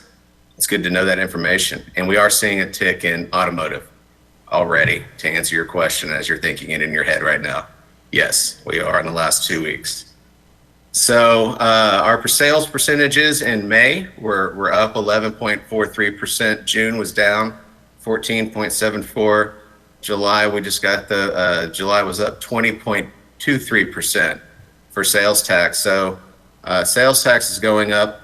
A big part of that is because of our location here at 71, Buc-ee's, Walmart, Home Depot, Lowe's, HEB. Our local restaurants, this is my segue into our COVID grants, are not showing that sales rebound. A lot of them are still struggling. Some of our other tourism, and as you saw earlier in our convention numbers, convention-based businesses are hurting right now, and those are the ones that are going to be receiving the bulk of this third round of COVID-19 grants that we're working on. And the hotels as well are still struggling. Some of the restaurants are bouncing back, and some of the businesses are bouncing back. Hair salons, massage therapists, and others seem to be bouncing much better back than they were in May and June. So that's good to see. I haven't prepared the spreadsheet yet for our board's Monday approval of these amounts, but I'm going to be working on that this week. And we're separating, just so you guys know and the public knows, these grants into two different categories. Some of these businesses have gotten to their $10,000 threshold limit by the law. And if they get over that, then we have to bring them to my board as a special project and to council for approval as a project as well. And so I'm working with those businesses right now. We're looking at roughly 10 or 11, maybe 12 businesses that are going to need to move into that category and receive a total gross amount of over $10,000. So that will be coming sometime in September. That brings me to our grant. Last time I spoke to you guys, I was requesting a grant for our workforce development at 402 Technology. That is still moving forward. Our last discussions with our people at the EDA was that we needed to conduct some studies on the purchase of this building, environmental studies and some other components to that study. And that is supposed to be finishing up this month, this week specifically. And once that's done, we'll see what that says and if that needs to yield another study or anything else on our end. If not, then we'll wrap up our grant and work on getting that submitted. That's all I have. Any questions? Council, any questions for Mr. Cox? Cameron, you want to talk a little bit more about the grant funding? And Council, I was going to have us go ahead and jump to 10F and take care of that because it is we have to approve the amendment to their budget, to the BEDC budget. Cameron, one of the things I'd like Council to realize, because I just think it's such a great story about some of our businesses, that how you reached out to folks that had gotten it in the past and gotten the grants in the past, and quite frankly, we all know things have changed a lot since March, and we have some industries that have ended up doing okay, and I believe when you reached out, we had some industries that said they didn't need the grants and to give it to people who really did need it. Do you want to speak to that? Yes, yes, and I'll speak to the entirety of 10F as well in that request from you guys for that item. The grants that our board approved on July 20th is a lump sum of $320,000, and that is a budget amendment taken from our reserve funds to be used for at least a third, possible fourth round of grants. It looks like we're going to have plenty of money left over from this third round to use for a fourth round should it be necessary, is my plan as I sit here today. So the $320,000 is what we have deemed we can use and set aside from this year's budget to get us through this year for grants for our local businesses. To speak to what the mayor was saying specifically on contacting each of the businesses. So we contacted individually, I contacted with Angela's help, who's wonderful in all of this, each business individually and asked them to contact me directly. And then we had one-on-one email or phone conversations about their needs and where they're at business-wise for June, July, and their forecast for August. And how does that compare to last year? How does that compare to May and June and March of this year as well? Especially for those businesses that started less than a year ago, say June. So, I spoke with each one of those. That's 124 businesses in some form or fashion. And within those, there's, like I said, about a dozen that needs extra care and attention. And we're looking at what their needs are going to be through the end of the year and through the holiday season, should they need a third or fourth round of grant money and over the $10,000 amount. So right now what we're doing this week is forecasting worst case scenario through the end of this year and how we can help. Best case scenario, just a few more months and how we can help. And that $320,000 covers both worst and best case scenarios. Okay, so. Is that it? Yeah, I think, so I'm sorry, Councilmember Ennis? In reference to 10F, what is your standard reserve percentage? And where Pardon? will this leave you after you take the 320 out? Cameron, what he's asking is if we're taking $320,000 out of reserves, are we still above what we're required to have, and what percentage does that leave us at? Yes, sir. We have a couple million in reserve. We're way above any threshold. Okay, thank you. So, Council, with your Yes. permission, I'd like to jump over to 10F and I'll read it because I just wanted us to stay in the same, since we're May on I the ask just same one subject. question before we do that, Mayor? Please? Certainly, Councilmember Jackson. In your calls to these 120 or plus businesses and everything, and you said some are doing really well, some of them are going to need some special care. Were there any that, from your phone calls or discussions, any of them seem like that they're going to be failing or anything, or even the ones that at least have received the grants, are we losing any of them, or what's the perspective on that? Good question. Yes, sir. There are a couple that seem to be close to failing. And I believe maybe one that has failed during this process, and some that is their concern, and we're having discussions with them as well. And I also want to use this time too to remind the public, we've only had about a dozen new applicants that did not apply for the first and second round. Please apply this week. The deadline's tomorrow, but that's an internal deadline. If you need to apply, email me, Cameron, at bastropedc.org. That's CAMERON at bastropedc.org, and you can go to our website. That's all there too. And we will probably keep that application up for a couple more days, probably through Thursday. So that way we can try and get some more in as well. And if you guys know of any businesses, Angela went door to door with my business card to restaurants that she knew hadn't applied, but she could just see were struggling, and gave them all my business cards. So I want to thank her for doing that as well. And then I've also just called some that I thought may have been hurting that weren't, and that's why they didn't apply, and they were thankful for that. And a large number of people have been open and honest on the front end, saying, look, we don't need money. We're at 90% of what we normally are. Save that money for other businesses that need it more. So a big shout out to the business community here in Bastrop on supporting one another during this process. Thank you, Cameron. Thank you, Councilmember Jackson. All right, Council, we're going to move over to item 10F, which is on page 4. Consider action to approve the first reading of ordinance number 2020-24, the City Council of the City of Bastrop, Texas, amending the Bastrop Economic Development Budget for fiscal year 2020 in accordance with the existing statutory requirements, appropriating the various amounts herein as attached in Exhibit A, repealing all prior ordinances and actions in conflict herewith, establishing an effective date, and move to include on the August 25th, 2020 City Council consent agenda for a second reading. So move. I have a motion from Councilmember Rogers. Second. And a second from Mayor Pro Tem Nelson. Is there any further discussion or questions? Madam Secretary, if you'll call the roll. Councilmember Rogers? Yes. Mayor Pro Tem Nelson? Yes. Councilmember Jackson? Yes. Councilmember Ennis? Yes. Motion passes unanimously. Thank you, Mr. Cox.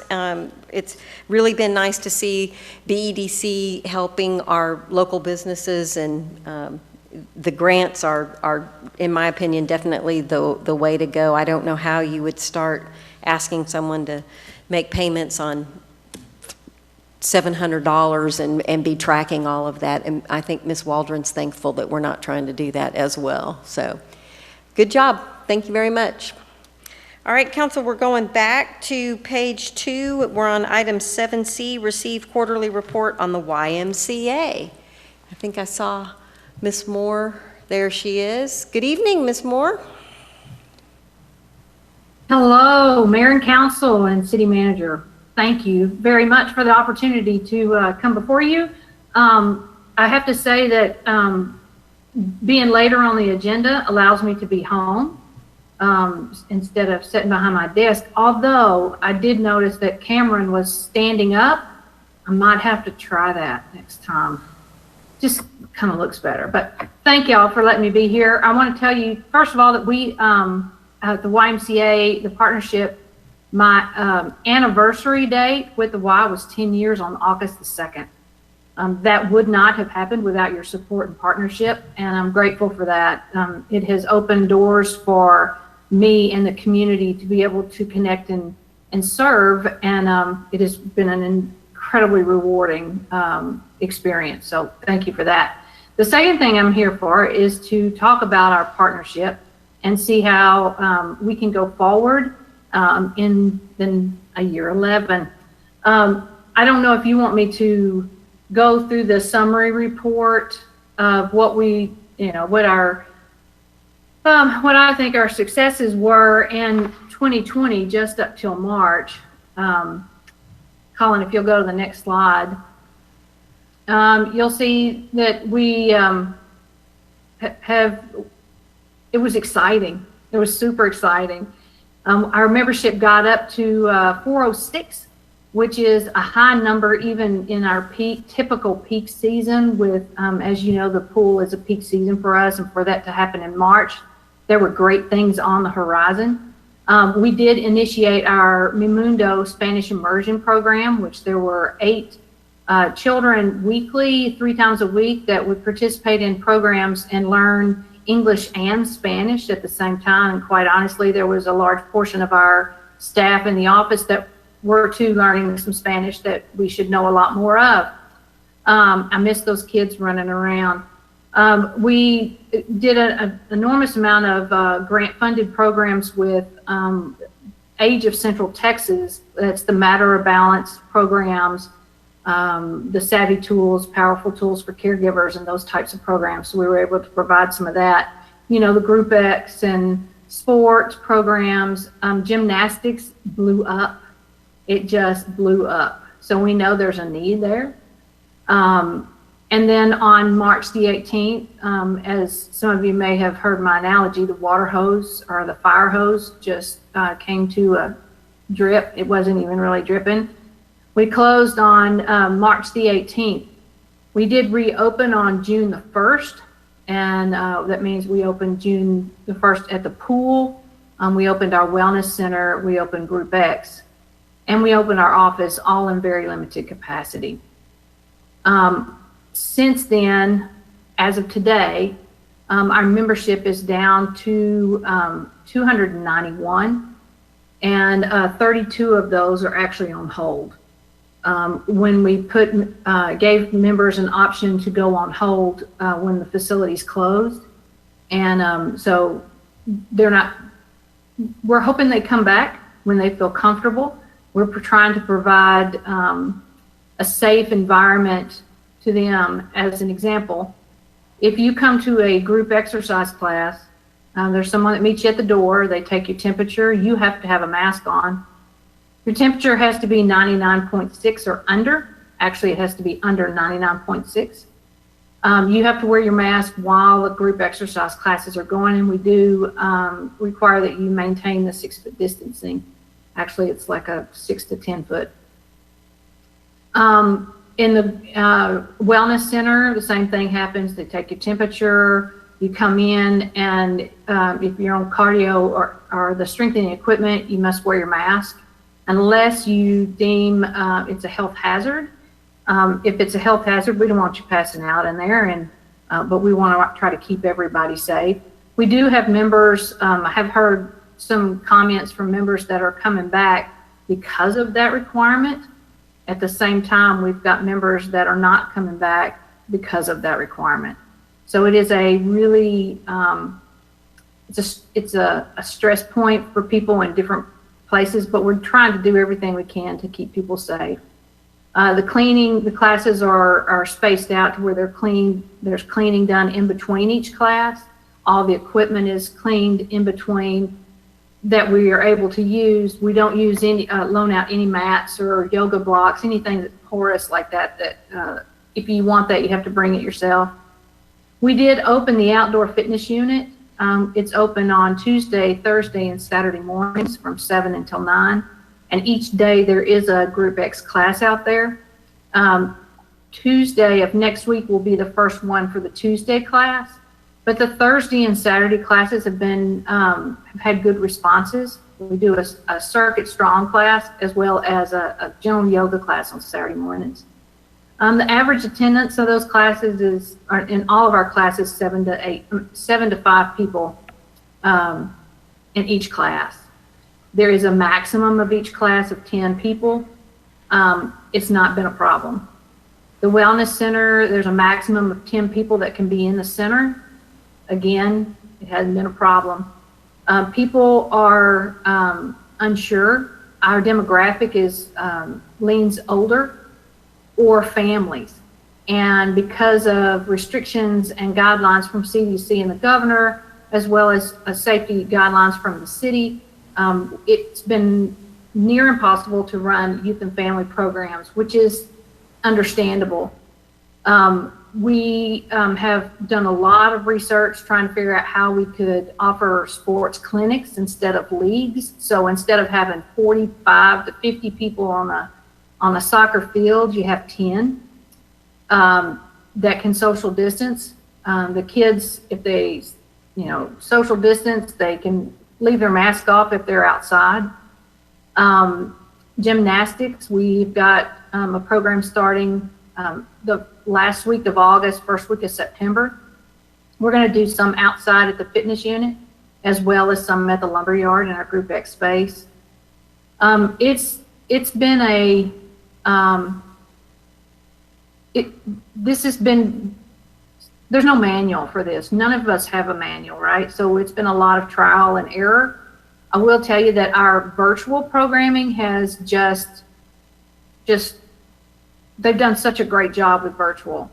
As soon as the doors closed, the virtual programs for Y360, which are live classes, we now have a virtual live programming schedule so people can go on Zoom and participate in live classes. We also went in partnership with Sweat on Demand, which is an on-demand service, and provided that to anyone, member or non-member, to anyone who wanted to take part of that. Provided opportunities for people to get involved in Silver Sneakers programs. And now we also have a pretty good library of our fitness instructors leading classes that people can go online and on demand and participate in. I kind of skipped over, so hey, Colin, go to the next slide. We've had to rethink and rework and refigure out how we serve. Our goal is to connect people, and that is incredibly difficult to do in a pandemic. So staff has been calling people, our members, our silver members. The 200 number that we have right now does not include our silver membership. Silver Sneakers and Active Renew memberships are those that work through their insurance companies. And so those we don't actually pull any revenue from unless they actually attend a program. But we've been calling because those are the people that need to be connected with. Those are the ones we don't want to feel isolated. And that's one of the fears through all of this, is that people would feel isolated, and that just your mental health deteriorates. And I'm not telling you guys anything you don't already know. It's just a concern and something we tried to work towards to keep from happening. We have had to rethink how the office hours, the activity hours, all of that. We've had to really redesign everything we have been doing just to be able to keep up with standards. And it's, for the most part, it's been really, really successful at the pool. We were able to open the pool on June the 1st with lap swim and therapeutic swim. And then we added recreation swim right like the second week, third week. And it's all done through reservation. So they call us at the office or they call the pool. If they're members, they can go online through a online system called Motion Vibe and reserve their spot. Monday, Wednesday, and Friday mornings, and Tuesday and Thursday evenings are adult swim, which means lap swim and therapeutic. And then recreation swim is on Monday, Wednesday, and Friday and Saturday afternoons. They reserve a block of 2 hours. It's really an hour and a half because it's at 12 o'clock. They check in at 12. They swim for an hour and a half. The whistle blows. Gives them 15 minutes to kind of gather up, go out the facility, and then the guards and staff clean the facility, and the next reservation at 2 o'clock comes in. If there's not enough, let's say that I was there at noon and I want to come back in, if the reservations are open, if there's an open reservation, me and my family can come back into the pool at no extra cost. But we felt like we needed to separate the hours, allow everyone to participate, since our capacity is 50. We've been able to add swim lessons, and which is super exciting because water safety is so important. We do have water fitness classes. At this point, we now have 5 classes a week, and those are really, they're high attendance. It's the highest attentions. I mean, sometimes there's 15 in a class, and they are social distancing, and they're having a good time, and it's really fun to watch. We've done some new things since we closed. I've talked to most of you about the fresh produce distribution that we did. We do that every Thursday. We actually started that in partnership with the Brighter Bites organization, and they are a group that typically goes through school districts to feed children. And they reached out to YMCAs to see if they could get more boots on the ground to help get the food out. Last week, these boxes are 19 pounds. They have fresh fruits and vegetables, and most of the time they have a bag or 2 of beans in there. This week it was black beans. We gave out 640 boxes this week. We started at approximately 7:30, and we were done by 8:40. 640 boxes. We have heard from the grant people that the boxes are going to be reduced. But we're going to still be out there every Thursday through August, giving them out as long as we can. There has been some conversation with another local partner that maybe we can extend that, but I'll tell you guys about that when that's confirmed. We did some activity bags right after we closed. We knew our kids needed something to do, and we worked with Bastrop County Cares to assemble and distribute activity bags. They were in different age groups, and we cleaned out supply closets and created activities for kids that we could put in the bags, and then we distributed them through Feed the Need, and which was pretty cool. We did 225 of those bags. Terry, are you almost done? Go ahead. Ask me what you want me to know. Tell me. You know I'm a jabber. It's 9:30 and we still have 2 more pages to go on the agenda. So I didn't know if there was anything else that you specifically wanted to point out that was on your slides that you provided, but we've got a lot of night ahead of us. Okay. So what I would like to do is I would like to see if the city, in typical past years, there's been a very specific contract. This year's contract, there were things in that contract that we weren't able to do because of COVID, but we were able to do different things. The true partnership is for flexibility. And I think that we've developed a relationship with the city that we can work well together. I would like for that to happen. That's my request to the council, is that our request is $80,000. We'll continue to offer the programs like you know that we will, but it will be more in partnership with your city departments. Curtis and David, Park System, Rebecca, and how we can work together to make bigger impacts. There may be something that they see that they cannot do, that they can reach out to the Y to do. We're doing that generally anyway. But when we have a contract that says we have to specifically do very specific things, it almost limits us in what we could do further. I'll be glad to submit any kind of budgets you guys need from us. We are currently at about 30% of our salary out of the pool. The pool is the biggest attraction right now. We're at 15% of our regular revenue out there. So there's going to be some losses out there, which quite honestly are worth it. So I'm just begging for your support again. I hope that if you have any questions, you can reach out to me. Do you have any questions? Council, do you have any questions for Ms. Moore?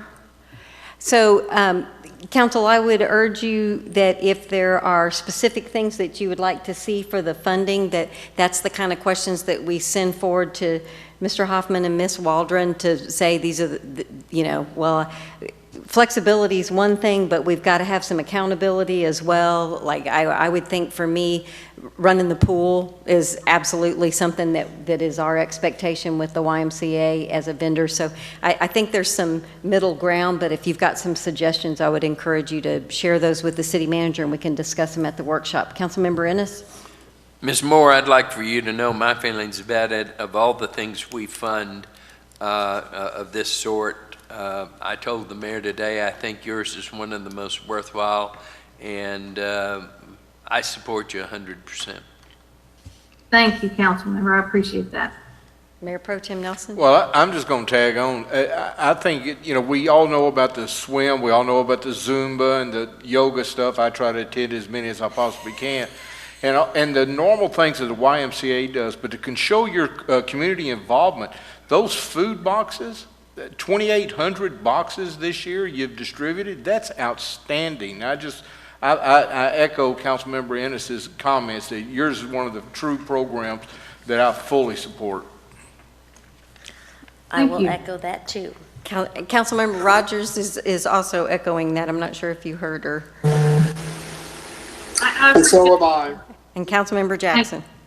All right, good stuff. We will be talking about that some more in the workshop. I do think we want to give some flexibility, but like I said, we got to have a balance with that, which I'm sure we can easily work through.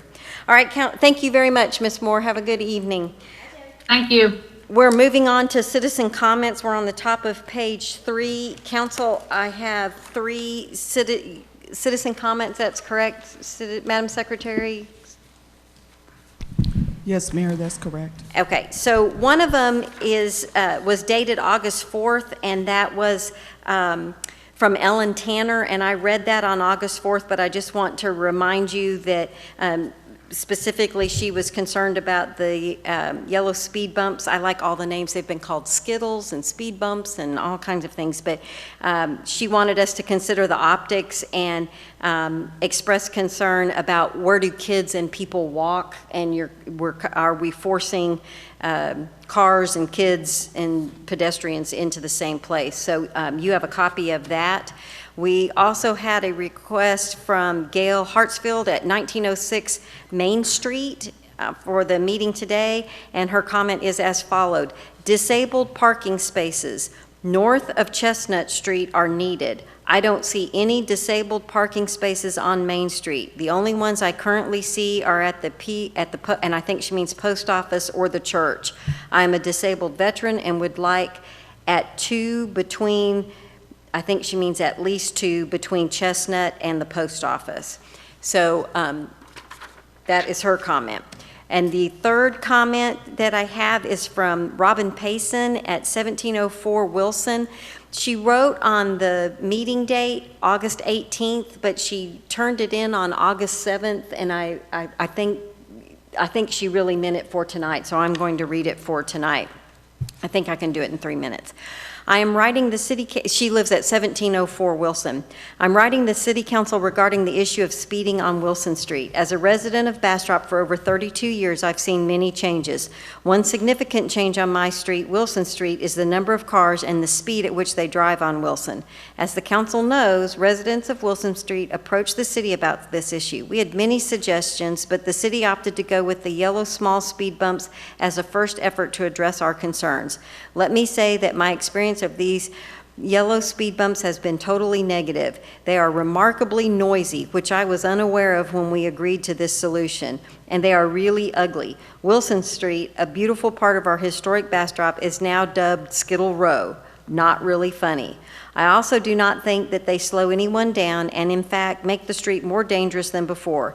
Many drivers appear to be confused and do not know what to do. Only this morning I was in my driveway and another walker with 3 dogs on leashes had stopped at the curb in front of my house. A car was headed south and there was a work truck parked across from my house and another car coming north on Wilson. The car headed south stopped, then proceeded once the northbound car passed. She passed within 4 inches of the pedestrian and refused to move over into the yellow skittle area of the street and yelled, a word I won't say, at the woman with the dogs as she passed as she passed.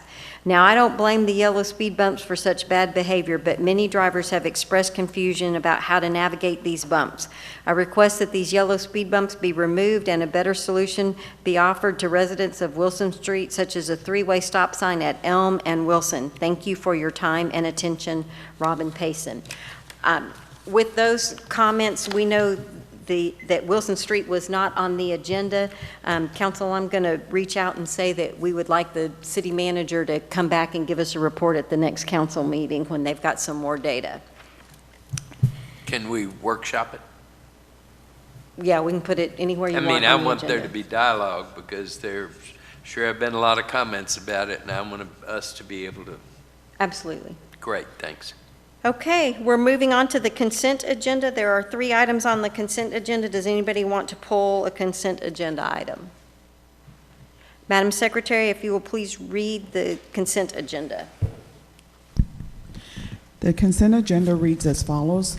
Item 9A, consider action to approve City Council minutes from the July 28, 2020 regular meeting, July 30th, 2020 budget workshop, and August 4th, 2020 tax rate meeting.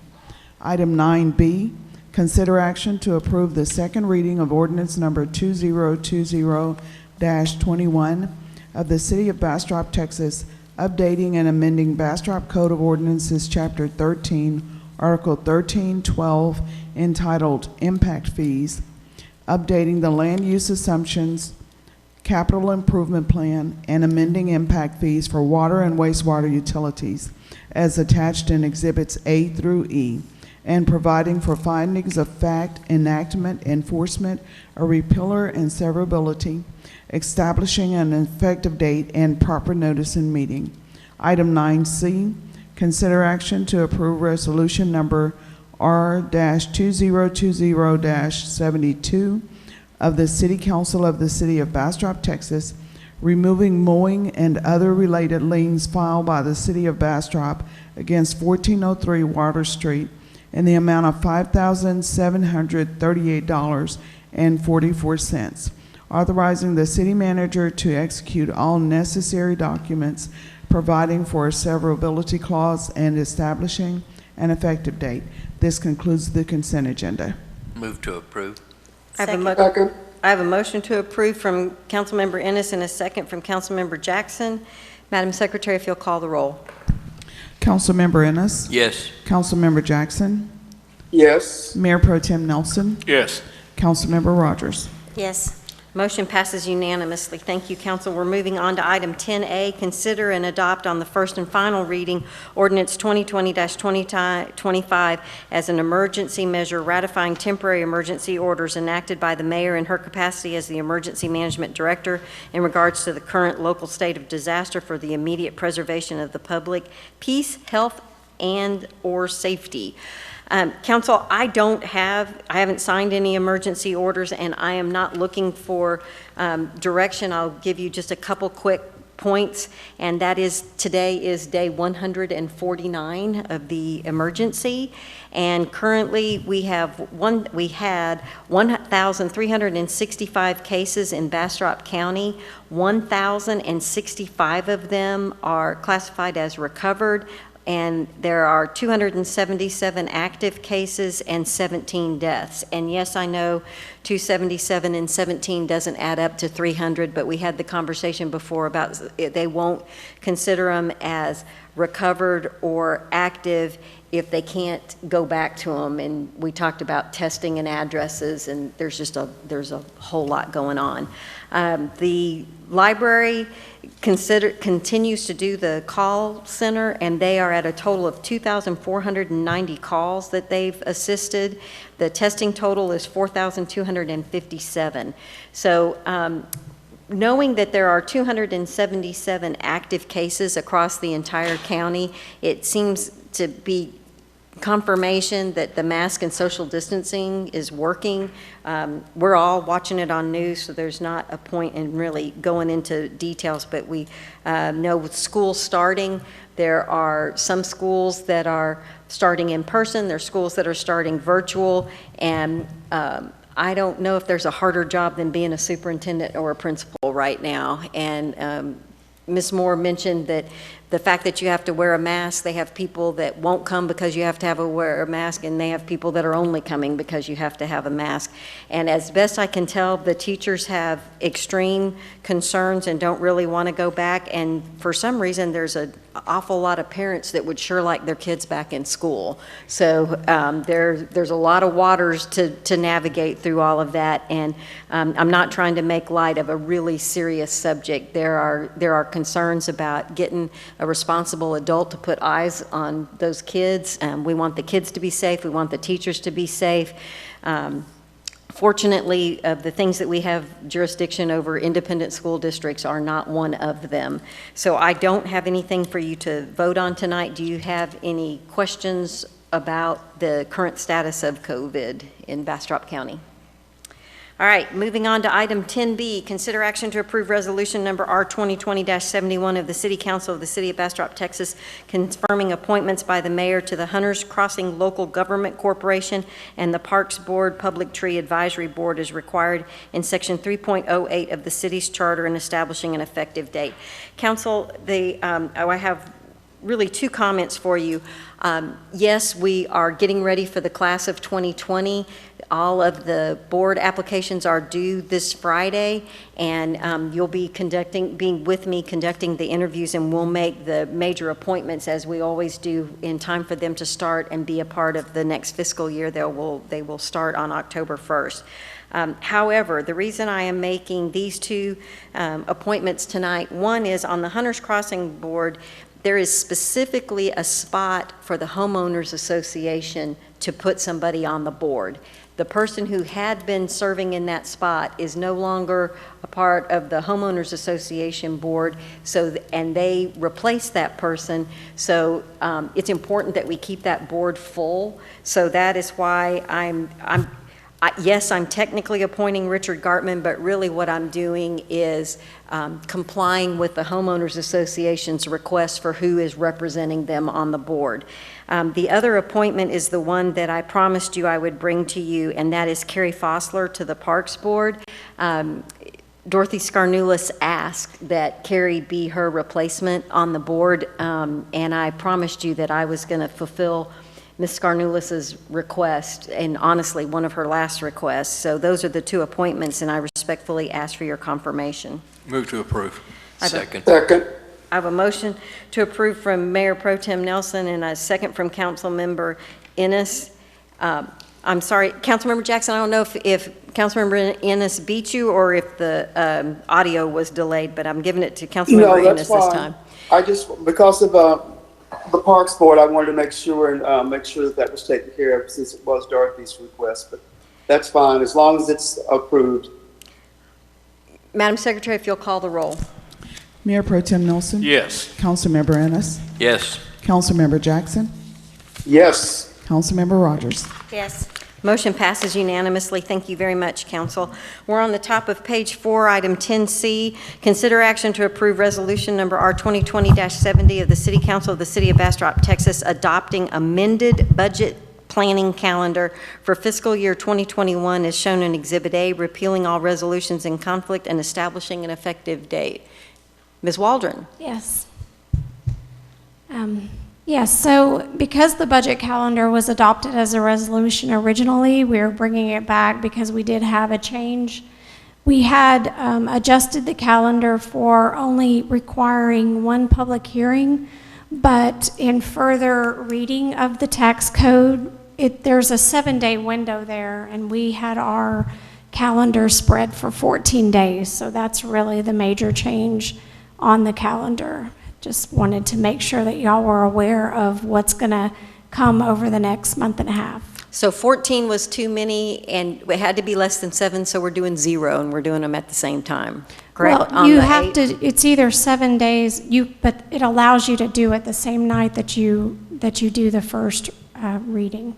So we're combining them. Otherwise, we would have had to schedule another meeting. Another council meeting. Yeah. So council, and thank you, Ms. Waldron, for the way you prepared it. You crossed out so we could tell you were crossing out what was old, and then you added and read what you're changing. And all you're really trying to do is keep us compliant with the latest tax laws, is my understanding. Yes. Council, any questions for Ms. Waldron? I move to approve. I have a motion to approve from Councilmember Rogers Second? and a second from Councilmember Ennis. Is there any further discussion? Madam Secretary, if you'll call the roll. Councilmember Rogers, Yes. Councilmember Ennis, Yes. Councilmember Jackson, Yes. Mayor Pro Tem Nelson. Yes. Motion passes unanimously. We'll be moving to item 10D, consider action to approve resolution number R 2020-69 of the City Council of the City of Bastrop, Texas, approving and adopting the investment policy and investment strategies attached as Exhibit A, approving the list of qualified brokers attached as Exhibit B, making various provisions related to the subject and establishing an effective date. Ms. Waldron. Yes. So we bring this investment policy every year. It's a part of our financial policy. It's also required by the Public Funds Investment Act. We also take it a step further and we send our policy to the government treasurer's organization. Thank you, dear. And so we have them review it, and they also look at compliance with the Public Funds Investment Act. And so we do this every year. This year I actually have a few more changes than I normally bring forward due to a few other things. The cemetery conversation was pulled, but there are some actions in the investment policy that were recommended by the actuarial study consultant that we used, and that is to add the mutual funds for those perpetual care funds. It will give us better yields. They're long-term funds, and so we have adjusted the policy for that. That's probably the biggest thing. There were some wording recommendations. I went through the review that we got back, and I have incorporated all of those recommendations into the policy. Due to the rate of return we're receiving on our certificates of deposits, we would like to take that from 2 to 3 years. We still ladder all of our investments, so we're always watching that cash flow issue, but at least this will give us a little bit better return on what we're getting in the market. And then I removed the repurchase agreement. We do not do those. It's been in the policy, but there's no reason for it to be there. We do not invest in repurchase agreements. Unless you have questions, that's the major changes. Council? Mayor Pro Tem Nelson? The removal of, the pulling of those two items relative to Fairview would have no impact on our investment policy. We were just going to talk about it. I understand, but I mean, we can still move forward with Absolutely. this change. Yeah. Move to approve. I have a motion to approve from Second. Councilmember Ennis and a second from Mayor Pro Tem Nelson. Is there any further conversation or questions? Madam Secretary, if you'll call the roll. Councilmember Ennis, Yes. Mayor Pro Tem Nelson. Yes. Councilmember Jackson, Yes. Councilmember Rogers. Yes. Motion passes unanimously. Thank you very much, Ms. Waldron. Council will be moving to item 10E. Since we've already taken care of 10F and we've pulled 11A, this will be the last item that we consider this evening. Madam Mayor, Mayor Pro Tem Nelson? due to a potential conflict of interest in compliance with state law, I'll have to recuse myself from this agenda item. Thank you. Mayor Pro Tem Nelson will be recusing himself. We are moving to item 10E. Hold public hearing on the Hunters Crossing Public Improvement District ongoing service plan and proposed assessment levy. Consider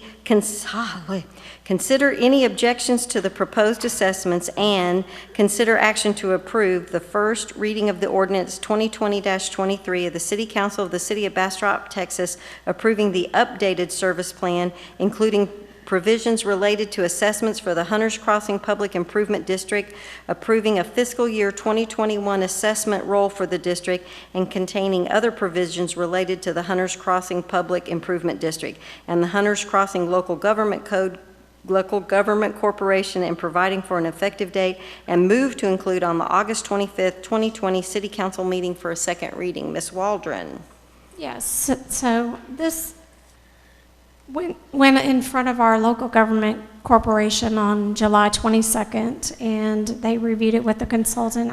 We actually have John Snyder virtual tonight to go over the report. They are our public improvement district administrators, and they prepared the service and assessment plan for us.